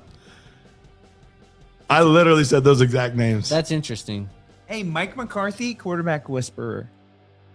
That's But why interesting. doesn't he talk a little louder? I feel like that'd be more hopeful. Yeah, why? He needs to be a quarterback yeller. Yeah. With Drew Aller. Wow. He looks thrilled. Look at I mean, him. he's an Ohio boy. He might not have wanted to go to the Steelers. He's from Medina. Dude. Like, honestly, Drew Aller, there's a lot of question marks. Wow. There's a lot of question marks. But he has Ceiling. an immense ceiling. Ceiling. Like, potentially higher than Mendoza's ceiling. Correct. So I don't know that. Not even similar, not even close to the same floors. I mean, Right. the reality is like this is a guy you cut off your roster next year. Yes. He could be a guy that is not even on an NFL roster in 3 years. Like, the range of outcomes for this guy are nuts. But my question is, like, are you drafting him high? I don't want Because to. you're kind of shooting for the moon, like early second. No. Okay. No, this is a guy you take mid to late second. Ideally, you are a rebuilding team that traded for a pick in the mid to late second, and he's an awesome stash. Cannon of an arm. Cannon. Good athlete. Exactly. Size, prototypical 6'5". You know, he's everything that you want. Like, from a traits standpoint, it is the consistency and the accuracy that has been so problematic at times. Mhm. The decision making has been problematic. I haven't seen the pick. I would love a running back here. I think it would be good. To the Packers. Yep. But again, it's another wait and see type of thing. That's the hard part is I'm just waiting for that. I would just like for one to go. Yeah. But I hear you. I I'm just don't know that this is what I would want. With how this draft's going, I mean, this might be Damon Claiborne. Bro, if my lowest rated wide receiver, Just got round 3 draft capital. a guy I don't know at tight end, goes in round 2, and then Damon Claiborne goes in round 3, Yeah, that might. I might quit. I might go work at the. If you were Piggly going to Wiggly. draft a guy who's bad in Miami at wide receiver, at least draft Malik Willis. Has been lobbying for CJ Daniels, who he played college football with. Like, at least go get him his boy. Like, That's wild that they played together. yeah, insane. They were at Liberty when they played together, wasn't it? Liberty. I almost went to Liberty. The insurance company? Yes. Also the college. Pete, you might know it. What was the pick number? It was 75 for Chase Douglas. Yep, and then 76 for Aller. Travis Kelsey Kuhn is back. Yeah, Douglas was 75. Okay. Wow, dude.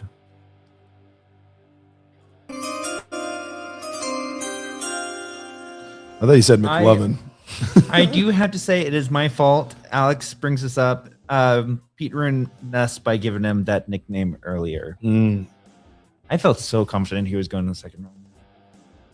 I was super confident he was going on day 2, which he still easily could. There are tons of picks left.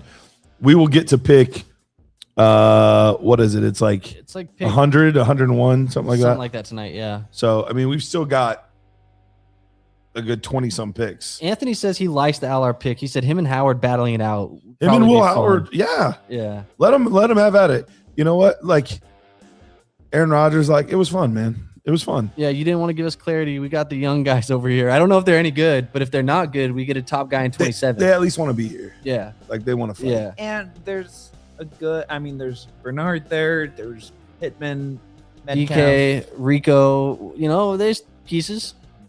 Frymuth. The youth. There are pieces. Ruth. He looks like he's about to go play Fortnite. Not gonna lie.